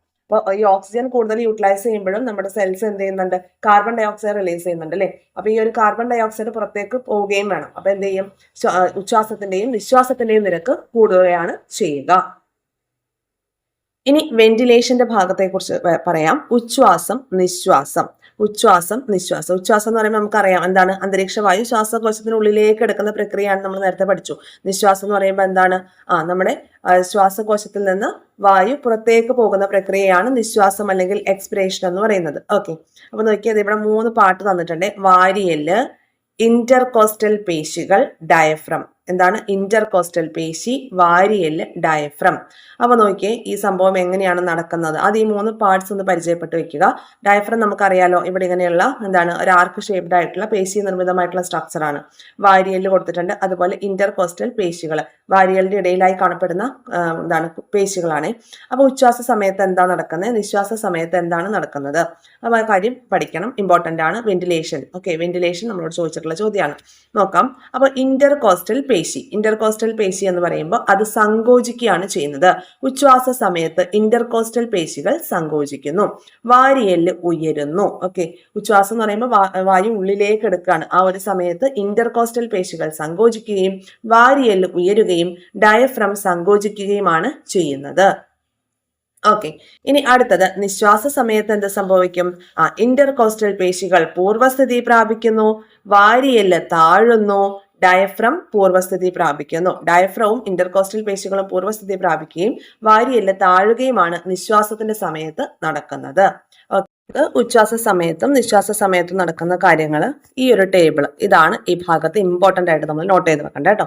അപ്പൊ ഇന്റർകോസ്റ്റൽ പേശികൾ എന്താ ചെയ്യുക, ഉച്ഛ്വാസ സമയത്ത് സങ്കോചിക്കുന്നു, നിശ്വാസ സമയത്താണെങ്കിൽ അവ പൂർവ്വസ്ഥിതി പ്രാപിക്കുകയും ചെയ്യും.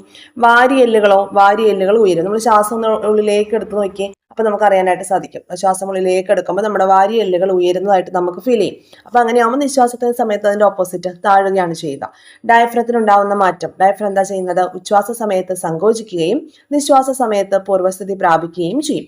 അപ്പോൾ ശ്വാസം ഉള്ളിലേക്ക് എടുക്കുക എന്ന് പറയുമ്പോൾ എന്താണ്? അവിടെ ഔരസാശയത്തിന്റെ വ്യാപ്തം കൂടി അല്ലെ, അതുകൊണ്ടാണ് നമുക്ക് ശ്വാസം ഉള്ളിലേക്ക് എടുക്കാനായിട്ട് സാധിക്കുന്നത്. നിശ്വാസ സമയത്താണെങ്കിലോ ഔരസാശയത്തിന്റെ വ്യാപ്തം കുറയുകയാണ് ചെയ്യുന്നത്. അപ്പോൾ ഈ ശ്വാസം ഉള്ളിലേക്ക് എടുക്കുന്ന സമയത്തെ നമ്മുടെ ശ്വാസകോശത്തിലെ വായുമർദ്ദം എന്താ ചെയ്യുന്നത്? കൂടുകയാണ് ചെയ്യുന്നത് അല്ലെ. നിശ്വാസ സമയത്താണെങ്കിൽ വായുമർദ്ദം കുറയുകയും ചെയ്യും. ഇനി വായുവിന്റെ സഞ്ചാരം എങ്ങനെയാണ്? വായുവിന്റെ സഞ്ചാരം നിശ്വാസ സമയത്ത് പുറത്തേക്കും ഉച്ഛ്വാസ സമയത്ത് ഉള്ളിലേക്കുമാണ്. ഉള്ളിലേക്ക് വായു എടുക്കുന്നതിനാണ് നമ്മൾ ഉച്ഛ്വാസം എന്ന് പറയുന്നത്. ഓക്കെ, ഇത്രയും ക്ലിയർ അല്ലേ? പ്രക്രിയയിലെ ആദ്യഘട്ടം മനസ്സിലാക്കിയല്ലോ. എന്താണ് ആദ്യഘട്ടം? ഉച്ഛ്വാസമാണ്. വായു ഉള്ളിലേക്ക് എടുക്കുകയാണ്. ആ സമയത്ത് എന്തൊക്കെ കാര്യങ്ങളാണ് സംഭവിക്കുന്നത് എന്നാണ് നമ്മൾ പഠിച്ചത്. ഇന്റർകോസ്റ്റൽ പേശികൾ സങ്കോചിക്കുന്നു, വാരിയെല്ലുകൾ ഉയരുകയും ഡയഫ്രം സങ്കോചിക്കുകയും ചെയ്യുന്നു. ഔരസാശയത്തിന്റെ വ്യാപ്തം കൂടുമ്പോഴാണ് വായു എന്ത് ചെയ്യുന്നത്? ഉള്ളിലേക്ക് വരുന്നത് അല്ലെ. ശ്വാസകോശത്തിലെ വായു മർദ്ദം ആ സമയത്ത് കൂടുതലായിരിക്കും. ഇത്രയും കാര്യങ്ങളാണ് ഉച്ഛ്വാസ സമയത്ത് നടക്കുന്നത്. ഇനി നെക്സ്റ്റ് സ്റ്റെപ്പ് എന്താണ്? ആൽവിയോളസിലെത്തിയ വായുവിൽ നിന്നും ഓക്സിജനെ രക്തത്തിൽ നിന്നുള്ള കാർബൺ ഡൈ ഓക്സൈഡിനെ ആൽവിയോളസിലേക്കും എക്സ്ചേഞ്ച് ചെയ്യണം, കൈമാറണം. അതാണ് ശ്വസനത്തിന്റെ അടുത്ത ഘട്ടം എന്ന് പറയുന്നത്. ഇതിനെയാണ് എന്ത് പറയുക? ആൽവിയോളാർ വാതക വിനിമയം എന്ന് പറയുന്നത്. മനസ്സിലായോ? ശ്വസന പ്രക്രിയയിലൂടെ അല്ലെങ്കിൽ ഉച്ഛ്വാസത്തിലൂടെ ഉള്ളിലേക്ക് എത്തിയ വായു ആൽവിയോളസിലെത്തി. അപ്പൊ ഈ ആൽവിയോളസിലെത്തിയ വായുവിൽ നിന്ന് ഓക്സിജനെ രക്തത്തിലേക്ക് കൊടുക്കണം. അതുപോലെ രക്തത്തിൽ അധികമായിട്ട് വന്നിട്ടുള്ള അല്ലെ, ഹാർട്ടിൽ നിന്ന് പ്യൂരിഫൈ ചെയ്യാൻ ബ്ലഡ് എവിടെ വരും എന്ന് പറഞ്ഞു? ലങ്സിൽ വരും നമ്മൾ പറഞ്ഞിട്ടുണ്ട്. കാർബൺ ഡൈ ഓക്സൈഡ് കൂടുതലുള്ള ബ്ലഡ് എന്ത് ചെയ്യും? ലങ്സിലേക്ക് വരും. ആ വന്നിട്ടുള്ള ബ്ലഡ് കാർബൺ ഡൈ ഓക്സൈഡ് എന്ത് ചെയ്യണം? അപ്പോൾ ഈ ഒരു വാതക വിനിമയം അവിടെ നടക്കണം. കാർബൺ ഡൈ ഓക്സൈഡിനെ ആൽവിയോളസിലേക്ക് കൊടുക്കണം, ഓക്സിജനെ എന്ത് ചെയ്യണം? തിരിച്ച് രക്തത്തിലേക്ക് കൈമാറുകയും വേണം. അപ്പൊ ഇതാണ് ശ്വസനത്തിന്റെ അടുത്ത ഘട്ടം എന്ന് പറയുന്നത്. ഇതിനെ ആൽവിയോളാർ വാതക വിനിമയം എന്ന് പറയും. നോക്കിയേ, ആൽവിയോളാർ വാതക വിനിമയത്തെ കുറിച്ചാണ് ഇവിടെ പറഞ്ഞിരിക്കുന്നത്. നോക്കാം നമുക്ക്. ഇവിടെ നോക്കൂ, നമ്മുടെ ആൽവിയോളാറിൽ നടക്കുന്ന വാതക വിനിമയത്തിന്റെ ഒരു പിക്ചറാണ് തന്നിരിക്കുന്നത്. അപ്പൊ ആൽവിയോളാറിന്റെ ഭിത്തി എന്ന് പറയുന്നത്, ആൽവിയോളാസിന്റെ ഭിത്തി എന്ന് പറയുന്നത് ഒറ്റനിര കോശങ്ങളാൽ നിർമ്മിതമാണ്. ഒറ്റനിര കോശങ്ങളാൽ നിർമ്മിതമായിട്ടുള്ള ആൽവിയോളസിന്റെ ഭിത്തിയാണ് ഇവിടെ കാണിച്ചിരിക്കുന്നത്. ഇനി നോക്കി, രക്തലോമികാ ഭിത്തിയും നമുക്കിവിടെ കാണാനായിട്ട് സാധിക്കും. രക്തലോമികാ ഭിത്തി കാണാനായിട്ട് സാധിക്കും. ഇനി എന്താ തന്നിരിക്കുന്നത്? ഇവിടെ പ്യൂരിഫൈ ചെയ്യാൻ വേണ്ടിയിട്ട് ലങ്സിലേക്ക് ബ്ലഡ് വരുന്നുണ്ട് എന്ന് നമ്മൾ പഠിച്ചിട്ടുണ്ടായിരുന്നു അല്ലെ. കഴിഞ്ഞ ഹാർട്ടിന്റെ പിക്ചറൊക്കെ വരച്ച് പഠിച്ചത് നിങ്ങൾ ഓർക്കുന്നുണ്ടല്ലോ. അപ്പൊ അവിടെ നമ്മൾ പറഞ്ഞിട്ടുണ്ടായിരുന്നു എന്ത്? ബ്ലഡ് പ്യൂരിഫൈ ചെയ്യാൻ വേണ്ടിയിട്ട് വലത് വെൻട്രിക്കിളിൽ നിന്ന് ശ്വാസകോശ ധമനി വഴി ലങ്സിലേക്ക് വരുന്നുണ്ടെന്ന്. ആ വരുന്ന വരവാണ് ഈ കാണുന്നത്. കണ്ടോ? കാർബൺ ഡൈ ഓക്സൈഡ് കൂടുതലുള്ള ബ്ലഡ് ആണ് ഈ വന്നിരിക്കുന്നത്. കാണുന്നുണ്ടല്ലോ? ക്ലിയർ ആയല്ലോ? അപ്പോൾ ഇവിടെ ഈ ഒരു രക്തലോമികയിൽ എന്താണ്? കാർബൺ ഡൈ ഓക്സൈഡിന്റെ ക്വാണ്ടിറ്റി കൂടുതലാണ്. ഇനി ഇവിടെ നമുക്ക് നോക്കിയേ, ആൽവിയോളസ് വന്നിട്ടുണ്ട്. ഈ കാണുന്നതാണ് ആൽവിയോളസ്. ഓക്കെ, ഞാൻ ഇവിടെ ഒന്ന് വരച്ച് കാണിക്കാം നിങ്ങളെ. ഇതാണ് ആൽവിയോളസ്. വായു അറ ഇങ്ങനെ കണ്ടോ? ഈ ഒരു സ്ട്രക്ചറിൽ കാണിച്ചിരിക്കുന്നതാണ് ആൽവിയോളസ്. ഈ ആൽവിയോളസിനെ പൊതിഞ്ഞ് എന്തുണ്ട്? രക്തലോമികളൊക്കെ കാണപ്പെടുന്നു നമ്മൾ ഓൾറെഡി പറഞ്ഞു. അപ്പൊ ഈ പുറമേ കാണുന്നത് രക്തലോമികയാണ്. ഇതാണ് ആൽവിയോളസ്. ഈ ആൽവിയോളസിന്റെ ഉള്ളിലേക്കാണ് നമ്മളിപ്പോൾ ശ്വസിച്ച ഓക്സിജൻ കൂടുതലും കാർബൺ ഡൈ ഓക്സൈഡ് കുറവുമായിട്ടുള്ള ഒരു എയർ വന്നിരിക്കുന്നത്. കണ്ടോ? ഇതിനുള്ളിൽ ഓക്സിജന്റെ അളവ് കൂടുതലാണ്. ഓക്സിജന്റെ അളവ് കൂടുതലും കാർബൺ ഡൈ ഓക്സൈഡിന്റെ അളവ് കുറവുമായിട്ടുള്ള വായു ഇരിക്കുന്ന എവിടെയാണ്? ഈ ആൽവിയോളസിന്റെ ഉള്ളിലാണ്. മനസ്സിലായോ? അതിനെ ചുറ്റിയാണ് എന്തുള്ളത്? ഈ ഒരു രക്തലോമിക ഉള്ളത്. രക്തലോമികയുടെ ഉള്ളിൽ എന്താണ്? കാർബൺ ഡൈ ഓക്സൈഡ് കൂടുതലുള്ള ബ്ലഡുമാണ് ഉള്ളത്. ഇനി ഇവിടെ നിന്ന് ഇങ്ങോട്ട് എക്സ്ചേഞ്ച് നടക്കുകയാണ്. കണ്ടോ? കാർബൺ ഡൈ ഓക്സൈഡ് എന്ത് ചെയ്യും? ഈ ഒരു ആൽവിയോളസിന്റെ ഉള്ളിലേക്ക് കയറുന്നുണ്ട്. അതുപോലെ ഓക്സിജൻ എന്ത് ചെയ്യുന്നുണ്ട്? തിരിച്ച് ഈ ഒരു രക്തലോമികളിലേക്ക് പോകുന്നുമുണ്ട്. ക്ലിയർ ആയോ? അതായത് ഓക്സിജന്റെ ആ ഒരു ഗാഢത ഇവിടെ രക്തലോമികളിൽ കൂടുതലാവുകയാണ് ലങ്സിൽ വെച്ചിട്ട്. ക്ലിയർ ആവില്ലോ? അപ്പൊ നോക്കിയേ, ആൽവിയോളസിന്റെയും രക്തലോമികളുടെയും ഭിത്തിയുടെ സവിശേഷത എന്താണ്? എന്താണ് ഭിത്തിയുടെ സവിശേഷത? ഒറ്റനിര കോശങ്ങളാൽ നിർമ്മിതമായിട്ടുള്ള ഭിത്തിയാണ് ആൽവിയോളസിന്റെ ഭിത്തിയും. അതുപോലെ തന്നെ രക്തലോമികളുടെ ഭിത്തിയും എന്താണ്? ഒറ്റനിര കോശങ്ങളാൽ നിർമ്മിതമാണ്. അടുത്ത ചോദ്യം എന്താണ്? ആൽവിയോളസിലെ ഭിത്തിയിലെ ഈർപ്പത്തിന്റെ പ്രാധാന്യം എന്താണ്? എന്താ അവിടെ പറഞ്ഞിരിക്കുന്നത്? ആൽവിയോളസിന്റെ ഭിത്തിയാണ് ഈ കാണിച്ചിരിക്കുന്നത്. അവിടെ എന്താണ്? ഈർപ്പം കൂടുതലാണ്. ശ്വസന വാതകങ്ങൾ ലയിക്കുന്നു, ഡിഫ്യൂഷൻ എളുപ്പമാക്കുന്നു. ഡിഫ്യൂഷൻ വഴിയാണ് ഈ ഓക്സിജനും കാർബൺ ഡൈ ഓക്സൈഡും തമ്മിലുള്ള എക്സ്ചേഞ്ച് ഇവിടെ പോസിബിൾ ആവുന്നത്. അപ്പൊ അതുകൊണ്ട് തന്നെ ആൽവിയോളസിന്റെ ഭിത്തി ഈർപ്പമുള്ളതായതുകൊണ്ട് തന്നെ ഡിഫ്യൂഷൻ വളരെ എളുപ്പമാക്കുന്നു. അതുവഴി ശ്വസന വാതകങ്ങൾ ലയിക്കുകയാണ് ചെയ്യുന്നത്. അടുത്ത എന്താ ചോദ്യം, ആൽവിയോളസിലേക്കും രക്തലോമികകളിലുമുള്ള ഓക്സിജന്റെയും കാർബൺ ഡൈ ഓക്സൈഡിന്റെയും ഗാഢത. അപ്പൊ ഇവിടെ നോക്കി, എക്സ്ചേഞ്ച് ചെയ്യുന്നതിന് മുൻപ് ആൽവിയോളസിൽ ഓക്സിജന്റെ ഗാഢത കൂടുതലായിരിക്കും അല്ലേ? അതിൽ എവിടെ കാണുന്നേ കണ്ടോ, ഓക്സിജന്റെ ഗാഢത ഇവിടെ കൂടുതലാണ്. എക്സ്ചേഞ്ച് ചെയ്ത് കഴിയുമ്പോൾ എന്താ സംഭവിക്കുക, കണ്ടോ, എക്സ്ചേഞ്ച് ചെയ്ത് കഴിയുമ്പോൾ ഇവിടെ ഇങ്ങോട്ട് നോക്കി ഓക്സിജന്റെ അളവ് കൂടുകയാണ് ചെയ്തിരിക്കുന്നത്. ക്ലിയർ ആയല്ലോ? അപ്പോൾ എക്സ്ചേഞ്ച് ചെയ്യുന്നതിന് മുൻപ് ആൽവിയോളസിൽ ഓക്സിജന്റെ ഗാഢത കൂടുതലായിരിക്കും. ഓക്കെ, എക്സ്ചേഞ്ച് ചെയ്ത് കഴിയുമ്പോൾ നേരെ വിപരീതമാവും. ആൽവിയോളസിൽ കാർബൺ ഡൈ ഓക്സൈഡിന്റെ റേഷ്യോ ആയിരിക്കും കൂടുതൽ ഉണ്ടാവുക. അതുപോലെ രക്തലോമികളിലാണെങ്കിൽ ഓക്സിജന്റെ റേഷ്യോ ആയിരിക്കും കൂടുതൽ ഉണ്ടാവുക എക്സ്ചേഞ്ചിന് ശേഷം. ക്ലിയർ? ഇനി ആൽവിയോളസും രക്തലോമികളും തമ്മിലുള്ള ഓക്സിജൻ കാർബൺ ഡൈ ഓക്സൈഡ് വിനിമയം നടക്കുന്നത് എങ്ങനെയാണ്? നമ്മൾ പറഞ്ഞു ഡിഫ്യൂഷൻ വഴിയാണ്. അതിനു വേണ്ടിയിട്ടാണ് ഈ ആൽവിയോളസിന്റെ ഭിത്തികൾ ഈർപ്പമായിട്ട് ഉള്ളതെന്നുള്ളത് അല്ലെ? ഓക്കെ, ഇനി ഇവിടെ നോക്കിയ ഒരു ബോക്സ് തന്നിരിക്കുന്നുണ്ടോ, ആൽവിയോളസിലെ വായുവും ആൽവിയോളാർ രക്തലോമികളിലെ രക്തവും തമ്മിലുള്ള അകലം 1 മില്ലിമീറ്ററിന്റെ 1001 താഴെയാണെന്ന്. അതായത് ഇത് തമ്മിലുള്ള ഗ്യാപ്പാണ് ഈ പറഞ്ഞിരിക്കുന്നത്. ഈ രണ്ട് ഭാഗങ്ങൾ തമ്മിലുള്ള ഗ്യാപ്പ് വളരെ കുറവാണ് എന്നാണ് നമ്മൾ മനസ്സിലാക്കേണ്ടത്. ഓക്കെ, ഇനി സർഫക്റ്റന്റ് എന്താണ്? സർഫക്റ്റന്റ് വായു നിറയുമ്പോൾ സുഗമമായി വികസിക്കാനും വായു ഒഴിയുമ്പോൾ പതുക്കെ ചുരുങ്ങാനും ആൽവിയോളസുകളെ സഹായിക്കുന്നത് അതിനുള്ളിലെ സർഫക്റ്റന്റ് എന്ന പദാർത്ഥമാണ്. അപ്പോൾ ഇവയുടെ അളവ്, സർഫക്റ്റന്റിന്റെ അളവ് കുറവാണെങ്കിൽ വെന്റിലേഷൻ ബുദ്ധിമുട്ടായിരിക്കും. ഈ മാസം തികയാതെ ഉണ്ടാവുന്ന കുട്ടികളിലൊക്കെ എന്താണ് സാധാരണയായിട്ട് സർഫക്റ്റന്റിന്റെ അളവ് കുറവായിരിക്കും. അപ്പൊ അങ്ങനെയുള്ള കുട്ടികളൊക്കെ മരണപ്പെടാനുള്ള സാധ്യത ഉണ്ട്. അപ്പൊ സർഫക്റ്റന്റ് ഈ ഒരു ഭാഗത്ത് മാത്രം പറഞ്ഞിട്ടുള്ള ICRTയിൽ ഈ ഒരു ഭാഗത്ത് ഈ ഒരു ചാപ്റ്ററിൽ മാത്രം പറഞ്ഞിട്ടുള്ള ഒരു ടേം ആണ്. ഒന്ന് ഓർത്ത് വെച്ചേക്കണം. സർഫക്റ്റന്റ് എന്താണ്? വായു അറകള് സുഗമമായി വികസിക്കാനും അത് ഒഴിയുമ്പോൾ അത് പതുക്കെ ചുരുങ്ങാനും ഒക്കെ ആൽവിയോളസിനെ സഹായിക്കുന്ന ഒരു പദാർത്ഥമാണ് സർഫക്റ്റന്റ് എന്ന് പറയുന്നത്. ഇപ്പൊ മാസം തികയാതെ പ്രിമച്യൂർ ആയിട്ടുള്ള ബേബീസ്, അപ്പൊ അവരിൽ എന്താണ് ഈ ഒരു അവസ്ഥ വളരെ കൂടുതലാണ്. അവർ മരണപ്പെടാനുള്ള സാഹചര്യം വരെ ഈ ഒരു ഇതിന്റെ കുറവ് കൊണ്ട് ഉണ്ടാവുന്നുണ്ട്, സർഫക്റ്റന്റിന്റെ കുറവ് കൊണ്ട് ഉണ്ടാവുന്നുണ്ട്. ചെറിയ ക്ലാസ്സുകളിലൊക്കെ നമ്മൾ ചെയ്തിട്ടുള്ള ഒരു എക്സ്പെരിമെന്റ് ആണ് അവിടെ കൊടുത്തിട്ടുള്ളത്. നമുക്ക് നോക്കാം എന്താണ്. ABC എന്ന 3 പാർട്ടോടെ ഉണ്ട്, കണ്ടല്ലോ. ചിത്രത്തിലേതുപോലെ ഉപകരണങ്ങൾ സജ്ജീകരിക്കുക. എ എന്ന ട്യൂബിലൂടെ പതുക്കെ വായു ഉപയോഗിച്ച് ശ്വാസോച്ഛ്വാസം ചെയ്യുക. നോക്കിയേ, എ എന്ന ട്യൂബ്, ഇതിലൂടെ ശ്വാസോച്ഛ്വാസം ചെയ്യാനാണ് പറഞ്ഞിരിക്കുന്നത്.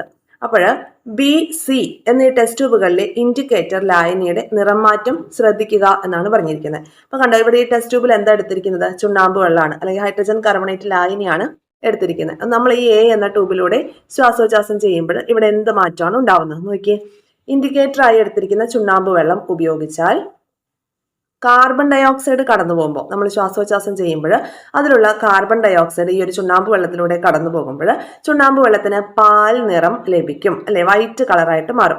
അപ്പൊ ഇത് ചോദിച്ചിട്ടുള്ള ചോദ്യമാണ്. ഓക്കെ, നമ്മൾ വെള്ളത്തിലൂടെ ഊതുമ്പോൾ അല്ലെങ്കിൽ ഏത് വാതകത്തിന്റെ സാന്നിധ്യം കൊണ്ടാണ് എന്ത് ചെയ്യുന്നത്? ചുണ്ണാമ്പ് വെള്ളത്തിന് പാൽ നിറം ലഭിക്കുന്നത്. ഏത് വാതകത്തിന്റെയാണ്? കാർബൺ ഡൈ ഓക്സൈഡിന്റെ. ഇനി ഹൈഡ്രജൻ കാർബണേറ്റ് ഇൻഡിക്കേറ്റർ ആയിട്ടാണ് ഉപയോഗിക്കുന്നതെങ്കിൽ അതിന്റെ നിറം ചുവപ്പിൽ നിന്ന് മഞ്ഞയായിട്ടായിരിക്കും മാറുന്നത്. മനസ്സിലാവുന്നുണ്ടോ?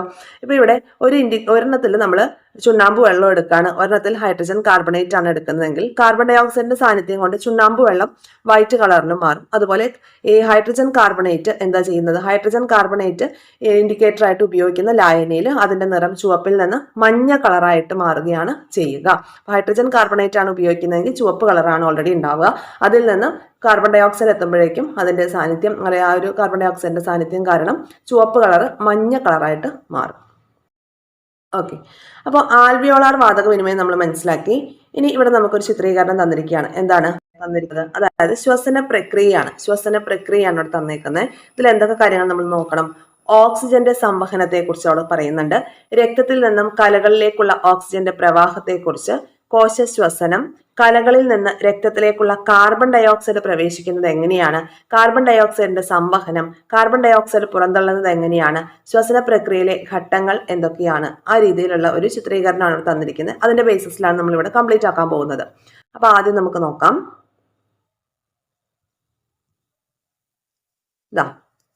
ആൽവിയോളസിൽ ഓക്സിജന്റെ ഗാഢത കൂടുതലായതിനാൽ, നമ്മൾ ഓൾറെഡി പഠിച്ച കാര്യം, ഈ ഒരു ചിത്രമാണ് ഇലാബറേറ്റ് ചെയ്ത് നമ്മൾ കുറച്ച് മുന്നേ പഠിച്ചത്.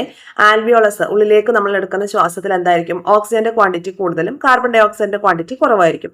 അപ്പൊ ആൽവിയോളസിൽ ഓക്സിജന്റെ ഗാഢത കൂടുതലായതിനാൽ ആൽവിയോളാർ രക്തലോമികളിലെ രക്തത്തിലേക്ക് ഓക്സിജൻ ഡിഫ്യൂഷനിലൂടെ വ്യാപിക്കും. കണ്ടോ, ഇവിടെ വരെ ബ്ലൂ കളറിൽ കാണിച്ചിരിക്കുകയാണ്. അതെന്താണ്, കാർബൺ ഡൈ ഓക്സൈഡ് കൂടുതലുള്ള ഇമ്പ്യൂർ ആയിട്ടുള്ള ബ്ലഡ് ആണ് ബ്ലൂ കളറിൽ കാണിച്ചിരിക്കുന്നത്. അപ്പോൾ ഓക്സിജൻ ഇതിലേക്ക് ഡിഫ്യൂസ് ചെയ്യപ്പെടുമ്പോൾ അതെന്തായി, ഓക്സിജനേറ്റഡ് ആയിട്ടുള്ള ബ്ലഡ് അല്ലെ, ബ്ലഡ് പ്യൂരിഫൈഡ് ആയി അല്ലെ. അപ്പൊ അങ്ങനെ പ്യൂരിഫൈഡ് ആയിട്ടുള്ള ബ്ലഡ് എന്ത് ചെയ്യും, ശ്വാസകോശത്തിൽ വെച്ച് ചെറിയൊരു ഭാഗം ഓക്സിജൻ പ്ലാസ്മയിൽ ലയിക്കുകയും ബാക്കി ഓക്സിജൻ ഹീമോഗ്ലോബിനുമായി ചേർന്ന് ഓക്സി ഹീമോഗ്ലോബിനായി മാറുകയും ചെയ്യുന്നു. ക്ലിയർ ആയോ? എന്നിട്ട് എന്താ ചെയ്യുന്നത്, നമ്മുടെ ഹാർട്ടിന്റെ ഇടത് ഏട്രിയത്തിലേക്ക് വരുന്നു, ഇടത് ഏട്രിയത്തിലേക്ക് വരികയാണ് ചെയ്യുന്നത്. ക്ലിയർ ആയല്ലോ? കോശത്തിനടുത്ത് വെച്ച് ഓക്സി ഹീമോഗ്ലോബിൻ വിഘടിച്ച് ഓക്സിജൻ സ്വതന്ത്രമാകുന്നു. അപ്പൊ ഈ ഹാർട്ടിൽ നമ്മൾ പറഞ്ഞു എന്താണ്, ഇടത് ഏട്രിയത്തിലൂടെ വന്ന് ഇടത് വെൻട്രിക്കിളിലൂടെ വന്ന് മഹാധമനി വഴി നമ്മുടെ ബോഡിയുടെ പല പാർട്ടിലേക്ക് പ്യുവർ ആയിട്ടുള്ള ബ്ലഡ് എത്തും എന്ന് പറഞ്ഞു. അങ്ങനെ കോശത്തിന് അടുത്ത് വെച്ചിട്ട് ഓക്സി ഹീമോഗ്ലോബിൻ വിഘടിക്കും, എന്നിട്ട് അവിടെ ഓക്സിജൻ സ്വതന്ത്രമാവുകയും ചെയ്യും. ഓക്കെ, പിന്നെ ഈ രക്തത്തിൽ നിന്നും ഓക്സിജൻ ടിഷ്യൂ ദ്രവത്തിലേക്കും, ടിഷ്യൂ ദ്രവം നമ്മൾ പഠിച്ചിട്ടുണ്ടായിരുന്നല്ലോ, ലോമിയകളിലൊക്കെ എന്തുണ്ട്, ചെറിയ സുഷിരങ്ങളുണ്ട് അല്ലെ. അപ്പൊ ആ സുഷിരങ്ങൾ വഴി ഈ കോശത്തിനുള്ളിലേക്ക് ഊർന്നിറങ്ങുന്ന ഒരു ദ്രാവകമാണ് ടിഷ്യൂ ദ്രവം എന്ന് നമ്മൾ പഠിച്ചു. രക്തത്തിൽ നിന്നും ഓക്സിജൻ എന്ത് ചെയ്യും, ടിഷ്യൂ ദ്രവത്തിലേക്കും അതുവഴി കോശങ്ങളിലേക്കും പ്രവേശിക്കപ്പെടുകയാണ് ചെയ്യുന്നത്. ഓക്കെ, പിന്നെന്താ സംഭവിക്കുന്നത്, നോക്കിയേ, കോശത്തിനുള്ളിലേക്ക് വന്നു കഴിയുമ്പോൾ അവിടെ നടക്കുന്ന കാര്യങ്ങളാണ് നമ്മൾ പഠിക്കാനായിട്ട് പോകുന്നത്. കണ്ടോ, കോശത്തിനുള്ളിലേക്ക് വന്നു കഴിയുമ്പോൾ എന്താ നടക്കുന്നത്, കോശ ശ്വസനത്തിന്റെ ആദ്യ ഘട്ടത്തെക്കുറിച്ചാണ് ഇവിടെ പറയുന്നത്. അപ്പൊ എന്താണ് കോശ ശ്വസനം എന്ന് ആദ്യം നോക്കാം. കോശത്തിൽ വെച്ചിട്ട്, കോശത്തിനുള്ളിലേക്ക് ഇപ്പൊ എന്ത് ചെയ്തു, ഈ ഒരു ഓക്സിജൻ വന്നു അല്ലെ. ഇവിടെ നമ്മൾ പറഞ്ഞത് എന്താണ്, കോശങ്ങളിലേക്ക് ടിഷ്യൂ ദ്രവത്തിലൂടെ എന്ത് ചെയ്യാണ്, കോശങ്ങളിലേക്ക് ഓക്സിജൻ പ്രവേശിച്ചു. ഓക്സിജൻ എവിടെ എത്തി, കോശത്തിനുള്ളിലേക്ക് എത്തിയിട്ടുണ്ട് അല്ലെ. കോശത്തിനുള്ളിലേക്ക് ഓക്സിജൻ വന്നു കഴിയുമ്പോൾ ഈ കോശത്തിനുള്ളിലുള്ള ഗ്ലൂക്കോസിനെ വിഘടിക്കാനായിട്ട് ഹെൽപ്പ് ചെയ്യുന്നത് ആരാ, ഓക്സിജൻ ആണ്. ഈ ഓക്സിജൻ കിട്ടിയാൽ മാത്രമാണ് ഗ്ലൂക്കോസ് വിഘടിച്ചിട്ട് ആവശ്യമായിട്ടുള്ള ഊർജ്ജം സ്വതന്ത്രമാവുകയുള്ളൂ. അപ്പൊ അങ്ങനെ കോശശ്വസനം നടക്കാൻ പോവുകയാണ്. കോശശ്വസനത്തിന് 2 ഘട്ടങ്ങളാണുള്ളത്. ഫസ്റ്റ് ഘട്ടം ഗ്ലൈക്കോളിസിസ് ആണ്, രണ്ടാമത്തെ ഘട്ടമാണ് ക്രെബ്സ് സൈക്കിൾ അല്ലെങ്കിൽ ക്രെബ്സ് പരിവൃത്തി എന്ന് പറയും. ഓക്കെ, അപ്പൊ ഗ്ലൈക്കോളിസിസ് എന്ന് പറയുന്നത് കോശശ്വസനത്തിന്റെ ആദ്യ ഘട്ടമാണ്.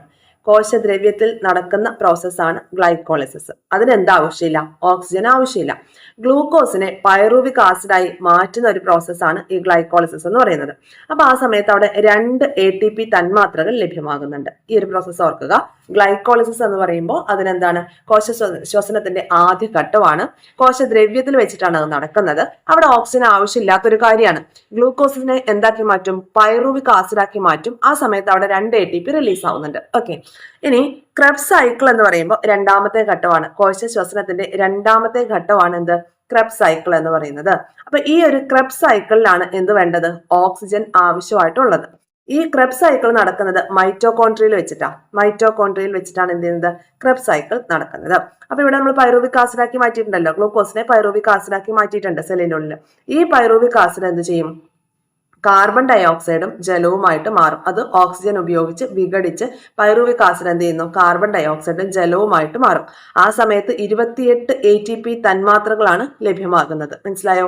ഊർജ്ജ നാണയമാണ് ATP അല്ലെ. 28 ATP തന്മാത്രകളാണ് അവിടെ ലഭ്യമാകുന്നത്.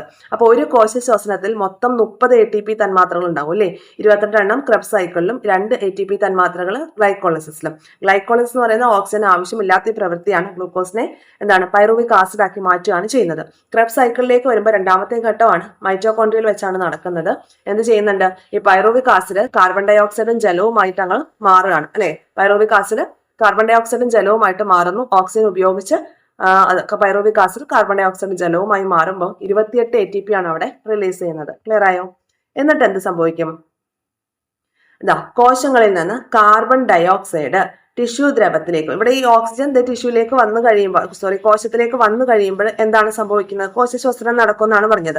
അതിനുശേഷം നടക്കുന്ന കാര്യമാണ് എന്ത് ചെയ്യുന്നത്, ആ ഒരു സമയത്ത് അവിടെ ബാക്കി ഉണ്ടാവുന്ന അല്ലെങ്കിൽ ഈ ഒരു ടിഷ്യൂ ദ്രവത്തിലേക്ക് ഓക്സിജൻ കലരുമ്പോൾ തിരിച്ച് അവിടുന്ന് കാർബൺ ഡൈ ഓക്സൈഡ് ടിഷ്യൂ ദ്രവത്തിലേക്ക് വരും. ഈ ഭാഗത്ത് നമ്മൾ പറഞ്ഞു രക്തത്തിൽ നിന്നും ഓക്സിജൻ ടിഷ്യൂ ദ്രവത്തിലേക്കും അവിടെ നിന്ന് കോശങ്ങളിലേക്കും പ്രവേശിക്കുന്നുണ്ടെന്ന് അല്ലെ. ഈ ഒരു ഭാഗത്ത് നമ്മൾ പറഞ്ഞിട്ടുണ്ടായിരുന്നു. അപ്പോൾ അവിടെ എന്തായി, അവിടുത്തെ കാർബൺ ഡൈ ഓക്സൈഡ് തിരിച്ചതിന്റെ ഉള്ളിലേക്ക് എൻ്റർ ആവുന്നത് കണ്ടോ. ഈ കോശങ്ങളിൽ നിന്ന് കാർബൺ ഡൈ ഓക്സൈഡ് തിരിച്ച് ഈ ഒരു രക്തത്തിലേക്ക് എൻട്രി ആവുന്നുണ്ട്. അപ്പൊ കോശങ്ങളിൽ നിന്ന് കാർബൺ ഡൈ ഓക്സൈഡ് ടിഷ്യൂ ദ്രവത്തിലേക്കും അവിടെ നിന്ന് രക്തത്തിലേക്കും പ്രവേശിക്കുന്നു. എന്നിട്ട് എന്ത് സംഭവിക്കും? നോക്കിയേ, 7% കാർബൺ ഡൈ ഓക്സൈഡ് പ്ലാസ്മയിലേക്കും ബാക്കി 23% ഹീമോഗ്ലോബിനുമായി ചേർന്ന് കാർബമിനോ ഹീമോഗ്ലോബിനായിട്ട് മാറും. 70% RBCയിലെ ജലവുമായി സംയോജിച്ച് ബൈകാർബണേറ്റുകളായിട്ടും മാറും. മനസ്സിലാവുന്നുണ്ടോ? സെല്ലിൽ നിന്നുള്ള ആ ഒരു ബാക്കി വന്നിട്ടുള്ള അല്ലെങ്കിൽ വിസർജന വസ്തുവായി വന്നിട്ടുള്ള കാർബൺ ഡൈ ഓക്സൈഡ് രക്തത്തിൽ കലർന്നിട്ട് 7% കാർബൺ ഡൈ ഓക്സൈഡ് പ്ലാസ്മയിൽ ലയിക്കുകയും 23% ഹീമോഗ്ലോബിനുമായി ചേർന്ന് കാർബമിനോ ഹീമോഗ്ലോബിനുമാകും. ബാക്കി 70% കാർബൺ ഡൈ ഓക്സൈഡ് RBCയിലെ ജലവുമായിട്ട് സംയോജിച്ചിട്ട് ബൈകാർബണേറ്റുകളും ആവും. പിന്നീട് എന്താ സംഭവിക്കുക? ആൽവിയോളാർ രക്തലോമികകളിൽ വെച്ച് കാർബമിനോ ഹീമോഗ്ലോബിനും ബൈകാർബണേറ്റും വിഘടിച്ച് കാർബൺ ഡൈ ഓക്സൈഡ് പ്ലാസ്മയിൽ എത്തുകയാണ് ചെയ്യുന്നത്. ആൽവിയോളാർ രക്തലോമിക കണ്ടോ? ആൽവിയോളാർ രക്തലോമികയെ കണ്ടോ? ഇവിടെ കാണിച്ചിരിക്കുന്ന ബ്ലൂ കളറിൽ കാണിച്ചിരിക്കുന്നു. ഈ ലോമികകളിൽ വെച്ചിട്ട് കാർബമിനോ ഹീമോഗ്ലോബിനും അതുപോലെ ബൈകാർബണേറ്റുകളും വിഘടിച്ചിട്ട് കാർബൺ ഡൈ ഓക്സൈഡ് പ്ലാസ്മയിലേക്ക് എത്തുന്നു. എന്നിട്ട് എന്ത് സംഭവിക്കും?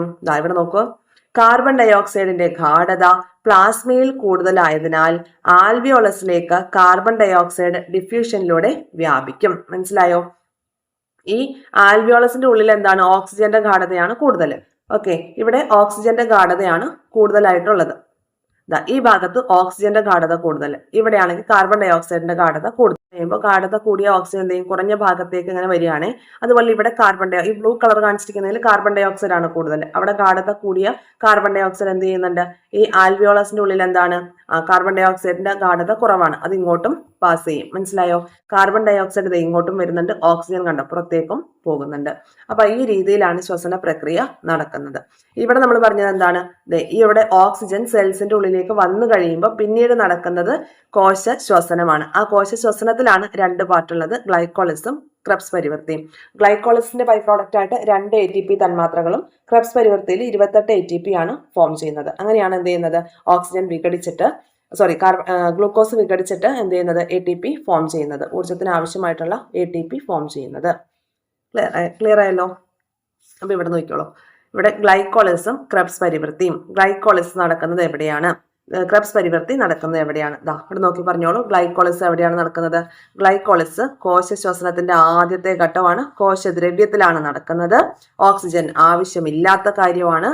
അതുപോലെ തന്നെ ഗ്ലൂക്കോസിനെ പൈറുവിക് ആസിഡാക്കി മാറ്റുന്നു. 2 ATP തന്മാത്രകൾ ഫോം ചെയ്യുന്നു. ഇവിടെ ചോദിച്ച ചോദ്യത്തിനെല്ലാം ഉത്തരം കിട്ടിയില്ലേ? നടക്കുന്ന ഭാഗം കിട്ടി. രാസപ്രവർത്തനത്തിൽ പങ്കെടുക്കുന്ന പദാർത്ഥം എന്താണ്? ഉൽപ്പന്നം എന്താണ്? ഓക്സിജന്റെ ആവശ്യകത എന്താണ്? ക്രെബ്സ് സൈക്കിളിലാണെങ്കിൽ ഓക്സിജന്റെ ആവശ്യകത ഉണ്ട്. ക്രെബ്സ് സൈക്കിളിൽ എന്താ ചെയ്യുന്നത്? പൈറുവിക് ആസിഡിനെ വിഘടിച്ച് കാർബൺ ഡൈ ഓക്സൈഡും ജലവുമായിട്ടാണ് മാറ്റുന്നത്. അതുപോലെ 28 ATP ഉണ്ടാവുന്നുണ്ട്. രാസപ്രവർത്തനത്തിൽ പങ്കെടുക്കുന്ന ഏതാണ്? പൈറുവിക് ആസിഡാണ്. നടക്കുന്ന ഭാഗം എവിടെയാണ് ക്രെബ്സ് സൈക്കിൾ നടക്കുന്നത്? മൈറ്റോകോൺട്രിയയിലാണ് നടക്കുന്നത്. ഇത്രയും കാര്യങ്ങൾ ഓർത്തു വെച്ചേക്കുക. കോശ ശ്വസനത്തിന്റെ 2ാമത്തെ ഘട്ടമാണ് ക്രെബ്സ് സൈക്കിള്. മൈറ്റോകോൺട്രിയയിലാണ് നടക്കുന്നത്. ഓക്സിജൻ ആവശ്യമാണ്. പൈറുവിക് ആസിഡ് കാർബൺ ഡൈ ഓക്സൈഡും ജലവുമായി മാറുന്നു. 28 ATP തന്മാത്രകൾ ലഭ്യമാകുന്നു. ക്ലിയർ ആയല്ലോ? അപ്പോൾ കോശ ശ്വസനത്തിന്റെ ഫലമായിട്ടുണ്ടാവുന്ന ATP തന്മാത്രകളാണ് ഊർജത്തിന്റെ നാണയം എന്ന് അറിയപ്പെടുന്നത്. ഈ ATP തന്മാത്രകളാണ് ശാരീരിക പ്രവർത്തനങ്ങൾക്ക് ആവശ്യമായിട്ടുള്ള ഊർജ സ്രോതസ് എന്ന് പറയുന്നത്. ഉപോൽപ്പന്നമായിട്ടുള്ള കാർബൺ ഡൈ ഓക്സൈഡും ഒരു പരിധി വരെ ജലവും ഉടൻ തന്നെ നിശ്വാസവായുവിലൂടെ പുറന്തള്ളും. അപ്പൊ മനസ്സിലായോ നിശ്വാസവായുവിൽ എന്തുകൊണ്ടാണ് ആ ഒരു ജലത്തിന്റെ സാന്നിധ്യം അല്ലെങ്കിൽ ഈർപ്പത്തിന്റെ സാന്നിധ്യം കൂടുതൽ ഉണ്ടാവുന്നതെന്ന്?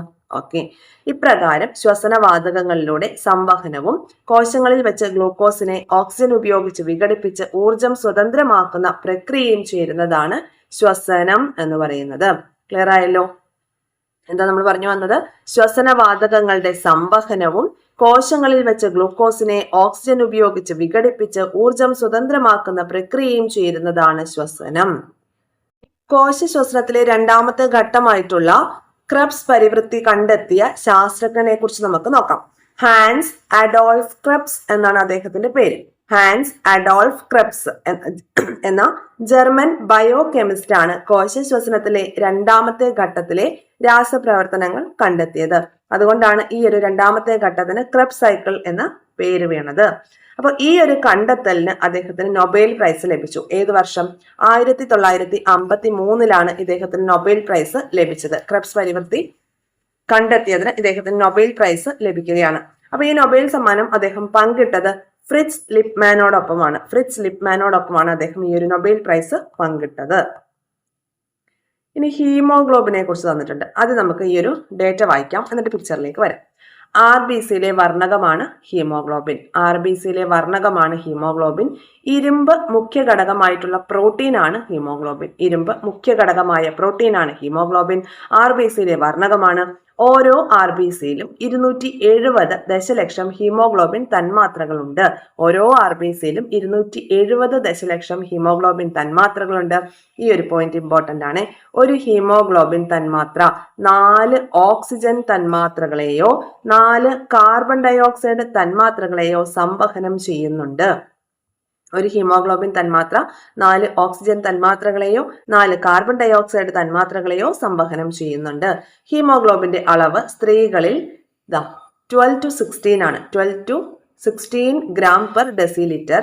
ഇനി പുരുഷന്മാരിലാണെങ്കിൽ 14 to 18 ഗ്രാം പെർ ഡെസിലിറ്റർ ആണ് വേണ്ടത്. നോർമൽ ആയിട്ടുള്ള അളവാണ് പറയുന്നത്. ഹീമോഗ്ലോബിന്റെ അളവ് സ്ത്രീകളിൽ 12 to 16 പുരുഷന്മാരിൽ 14 to 18 ആണ് വേണ്ടത്. ഹീമോഗ്ലോബിന്റെ അളവ് കുറയുന്നത് കാരണമാണ് എന്തുണ്ടാവുന്നത്? അനീമിയ അല്ലെങ്കിൽ വിളർച്ച സംഭവിക്കുന്നത്. ഇവിടെ നോക്കിയ ഒരു ഇമേജ് തന്നിരിക്കുന്നുണ്ടോ? ഓക്സിജൻ ഹീമോഗ്ലോബിനും കൂടി ചേർന്നിട്ട് ഓക്സി ഹീമോഗ്ലോബിൻ ആകുന്ന ഒരു ഇമേജ് ആണ് നമുക്ക് തന്നിട്ടുള്ളത് കേട്ടോ. ഓക്കെ, അപ്പൊ അനീമിയ പ്രതിരോധിക്കാൻ വേണ്ടിയിട്ട് നമ്മൾ എന്തൊക്കെ ശീലങ്ങൾ? ഇരുമ്പ് അടങ്ങിയിട്ടുള്ള ഭക്ഷണം നമ്മൾ കഴിക്കണം അല്ലേ? അതുപോലെ തന്നെ സ്കൂളുകളിൽ പെൺകുട്ടികൾക്ക് ഇരുമ്പ് അടങ്ങിയിട്ടുള്ള ഗുളികകളൊക്കെ കൊടുക്കുന്നുണ്ട്, അയൺ ടാബ്ലറ്റുകളൊക്കെ കൊടുക്കാറുണ്ട് അല്ലേ? ഇനി അടുത്തത് ശ്വസനം മറ്റു ജീവികളിൽ എന്ന് പറഞ്ഞു തന്നിരിക്കുന്നു. നോക്കാം. ശ്വസനത്തിന് ഓക്സിജൻ ഉപയോഗിക്കുന്ന ജീവികളിലെ കോശ ശ്വസന പ്രക്രിയ മനുഷ്യരിൽ ഉള്ളതുപോലെ തന്നെയാണ്, അതിന് സമാനമായിട്ടുള്ള കാര്യമാണ്. എന്നാൽ വാതക വിനിമയം, സംവഹനം എന്നിവയിലാണ് വ്യത്യാസമുള്ളത്. വ്യത്യസ്ത ജീവികളിൽ ശ്വസന പ്രതലം വ്യത്യസ്തമാണ്. ഓക്കെ, നമ്മൾ കഴിഞ്ഞ ആ ഒരു ചാപ്റ്ററിൽ പഠിച്ചതാണേ. അപ്പൊ അമീബയാണെങ്കിൽ കോശസ്തരത്തിലൂടെയാണ് എന്ത് ചെയ്യുന്നത്? ഓക്സിജനും കാർബൺ ഡൈ ഓക്സൈഡും ഒക്കെ വാതക വിനിമയം നടക്കുന്നത്. മണ്ണിരയാണെങ്കിൽ ത്വക്കാണ് അതിന്റെ ശ്വസനാവയവം. മത്സ്യമാണെങ്കിലോ ശകുലങ്ങൾ അല്ലെങ്കിൽ ചെകുളപ്പൂക്കൾ, ഗിൽസ് ആണ് അതിന്റെ ശ്വസനാവയവം എന്ന് പറയുന്നത്. ഇനി അടുത്തൊരു ഭാഗത്തോട്ട് വരാം. സസ്യങ്ങളിലെ കാര്യമാണ് നമ്മൾ പഠിക്കുന്നത്. സസ്യങ്ങളിലെ ശ്വസന പ്രക്രിയ മനുഷ്യനിലേത് സമാനമാണ് എന്ന് നമ്മൾ മനസ്സിലാക്കി അല്ലെ? ഓക്സിജൻ തന്നെയാണ് അവർ ഉപയോഗിക്കുന്നത്. ഇവയ്ക്ക് ശ്വസന വ്യവസ്ഥയോ വാതക സംവഹനത്തിനായി പ്രത്യേക അവയവങ്ങളോ ഒന്നും ഇല്ല.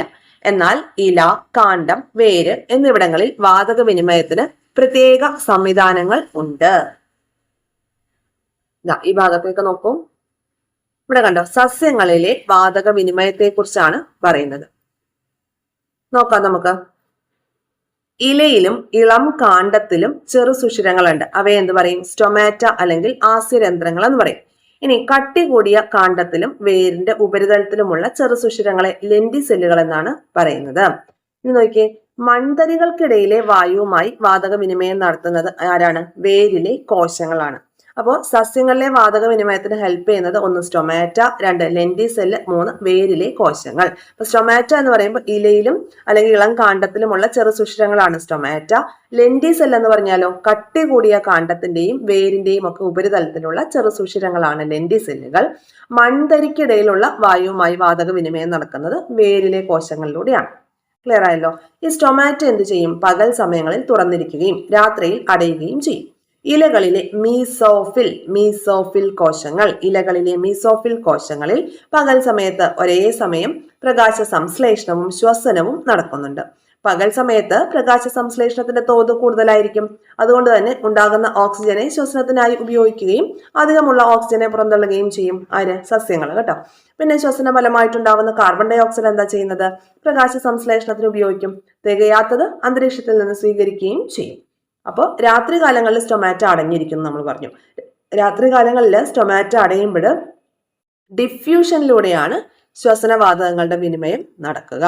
ഓക്കെ, പകൽ സമയത്ത് സ്റ്റൊമാറ്റോ കംപ്ലീറ്റ്ലി ഓപ്പൺ ആണ്. അപ്പോൾ എന്ത് ചെയ്യും? ആ ഒരു സ്റ്റൊമാറ്റോയിലൂടെ തന്നെയാണ് ഓക്സിജൻ പുറത്തേക്ക് കളയുന്നത് അല്ലെ? സസ്യങ്ങൾ പുറത്തേക്ക് പുറന്തള്ളുന്നത്. അവർക്ക് ആവശ്യമുള്ള ഓക്സിജൻ അവരെടുക്കും. ശ്വസനത്തിന് ആവശ്യമായിട്ടുള്ള ഓക്സിജൻ എടുത്തിട്ട് ബാക്കിയുള്ളത് ആ ഒരു സ്റ്റൊമാറ്റോയിലൂടെയാണ് പുറത്തേക്ക് തള്ളുക.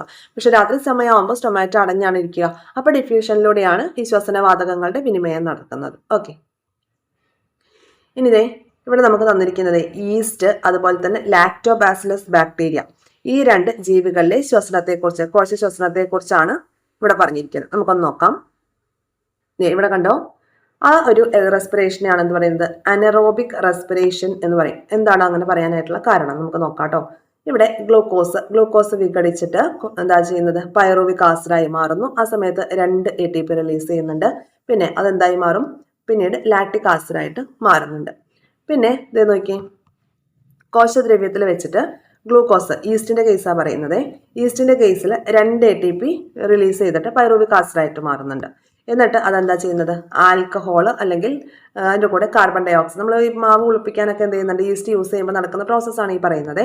ബാസിലസ് ബാക്ടീരിയയുടെ കാര്യത്തിൽ എങ്ങനെയാണ് സംഭവിക്കുന്നത്, കോശദ്രവ്യത്തിൽ വെച്ചിട്ട് ഗ്ലൂക്കോസ് പൈറുവിക് ആസിഡായിട്ട് മാറുന്നു, 2 ATP റിലീസ് ചെയ്യുന്നുണ്ട്.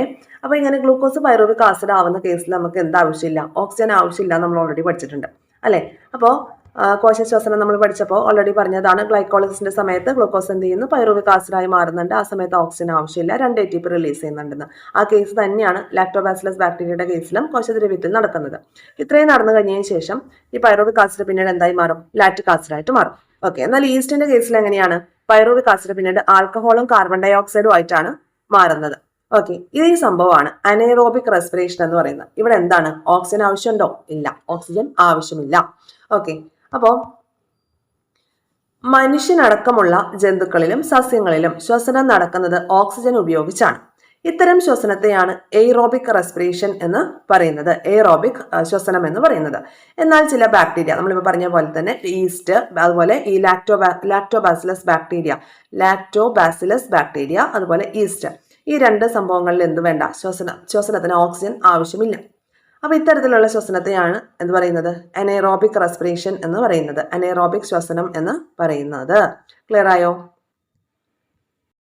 മാവ് പുളിപ്പിക്കാൻ വേണ്ടി ഈസ്റ്റ് ചേർക്കുന്നു, തൈരുണ്ടാക്കാൻ പാലിൽ തൈര് ചേർക്കുന്നു. ഈ സമയത്ത് നടക്കുന്ന കേസ് ഇതാണ്.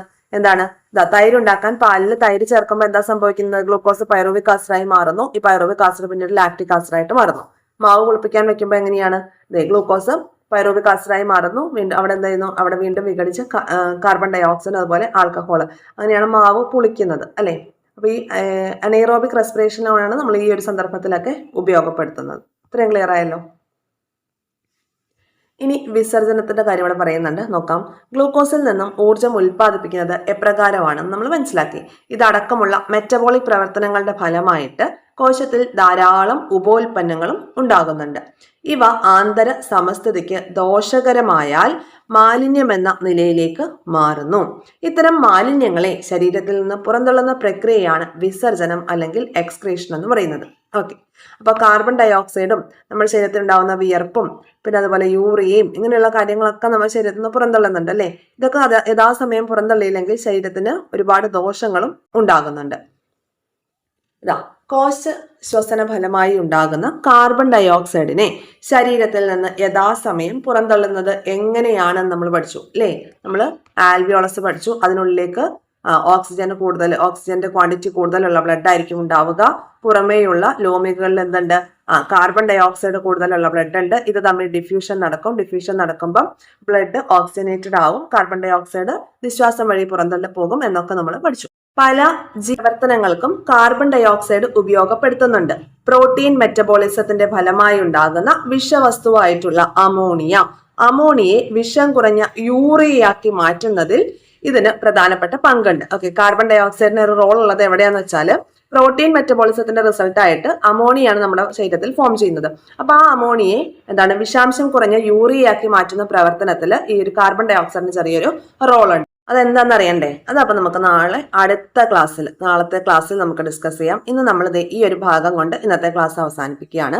യൂറിയ നിർമ്മാണത്തിൽ കാർബൺ ഡൈ ഓക്സൈഡിന്റെ പങ്ക് എന്താണ്, അതൊക്കെ നമുക്ക് അടുത്ത ക്ലാസ്സിൽ പഠിക്കാം. അപ്പൊ ഇന്ന് നമ്മൾ 8th സ്റ്റാൻഡേർഡ് ന്യൂ SCERTയിലെ മനുഷ്യ ശരീരം ഒരു വിസ്മയം എന്ന ഭാഗത്തെ ശ്വസനം എന്ന ഭാഗം പഠിച്ചു. കൂടാതെ തന്നെ ന്യൂ SCERTയിലെ ശ്വസനവും വിസർജനവും എന്ന് പറയുന്ന ഭാഗത്ത് ഇത്രയും കാര്യങ്ങൾ. ഇനി നമുക്ക് യൂറിയ നിർമ്മാണം മുതലാണ് അങ്ങോട്ട് പഠിക്കാനായിട്ടുള്ളത്. ക്ലിയർ ആയല്ലോ? ഇന്നത്തെ ക്ലാസ്സിൽ എന്തെങ്കിലും ഡൗട്ടുകൾ ഉണ്ടെങ്കിൽ നിങ്ങൾക്ക് കമന്റ് ബോക്സിൽ ചോദിക്കാം. കൂടാതെ ടെലഗ്രാം ചാനലിലേക്ക് ജോയിൻ ചെയ്യാനായിട്ട് വിട്ടുപോകാതിരിക്കുക കേട്ടോ. തീർച്ചയായിട്ടും അതിൽ ജോയിൻ ചെയ്യുക, റിവിഷൻ പ്ലാൻ ഫോളോ ചെയ്യുക, ഡെയിലി ഇങ്ങനെ അപ്ഡേറ്റ് ചെയ്ത് പോകുന്ന ക്ലാസ്സുകൾ കൂടി നിങ്ങൾ കാണുക. ഓക്കെ, വളരെ കുറച്ച് പോർഷൻസ് മാത്രമാണ് നമുക്ക് ഡെയിലി പഠിക്കാനായിട്ട് റിവിഷൻ പ്ലാൻ ബേസ് ചെയ്തിട്ട് നമുക്ക് തരുന്നുള്ളൂ. ഓക്കെ, വർക്ക് ചെയ്യുന്നവരെയും അതുപോലെ വീട്ടമ്മമാരെയും ഒക്കെ പരിഗണിച്ചാണ് നമ്മുടെ ക്ലാസ്സുകൾ പോകുന്നത്. ടെലഗ്രാം ചാനലിൻ്റെ ലിങ്ക് ഫസ്റ്റ് കമൻ്റ് ആയിട്ട് കൊടുത്തിട്ടുണ്ട്. പിന്നെ ഈ ഒരു ക്ലാസ്സുകളെ കുറിച്ചുള്ള നിങ്ങളുടെ അഭിപ്രായങ്ങൾ, പിന്നെ എന്തെങ്കിലും പോരായ്മകളുണ്ടെങ്കിൽ അതുകൂടി ചൂണ്ടിക്കാണിക്കണമല്ലോ, തീർച്ചയായിട്ടും പറയണം. നമുക്ക് അതിനനുസരിച്ചുള്ള മാറ്റങ്ങളൊക്കെ കൊണ്ടുവരാനായിട്ട് സാധിക്കുള്ളൂ. പിന്നെ നിങ്ങൾ നിങ്ങളുടെ ഫ്രണ്ട്സ് സർക്കിളിലേക്ക് കൂടി ഈ ക്ലാസ്സുകളും ഈ ചാനലിനെ കുറിച്ചൊക്കെ ഒന്ന് ഷെയർ ചെയ്തെത്തിക്കാനായിട്ട് പ്രത്യേകം ശ്രദ്ധിക്കുക. സബ്സ്ക്രൈബ് ചെയ്ത് കാണാത്തവർ എന്ത് ചെയ്യണം? സബ്സ്ക്രൈബ് ചെയ്ത് കാണുക, ലൈക്ക് ചെയ്യുക, കമൻറ്റ് ചെയ്യുക, പിന്നെ നോട്ടിഫിക്കേഷൻ എനേബിൾ ആക്കി വെക്കുക. അപ്പോൾ നമ്മൾ ഡെയിലി 6 മണിക്കാണ് വീഡിയോ അപ്ലോഡ് ചെയ്യുന്നത്. ആ സമയത്ത് നിങ്ങൾക്ക് നോട്ടിഫിക്കേഷൻ ലഭിക്കും കേട്ടോ. ഇത്രയും കാര്യങ്ങളെ പറയാനുള്ളൂ. താങ്ക്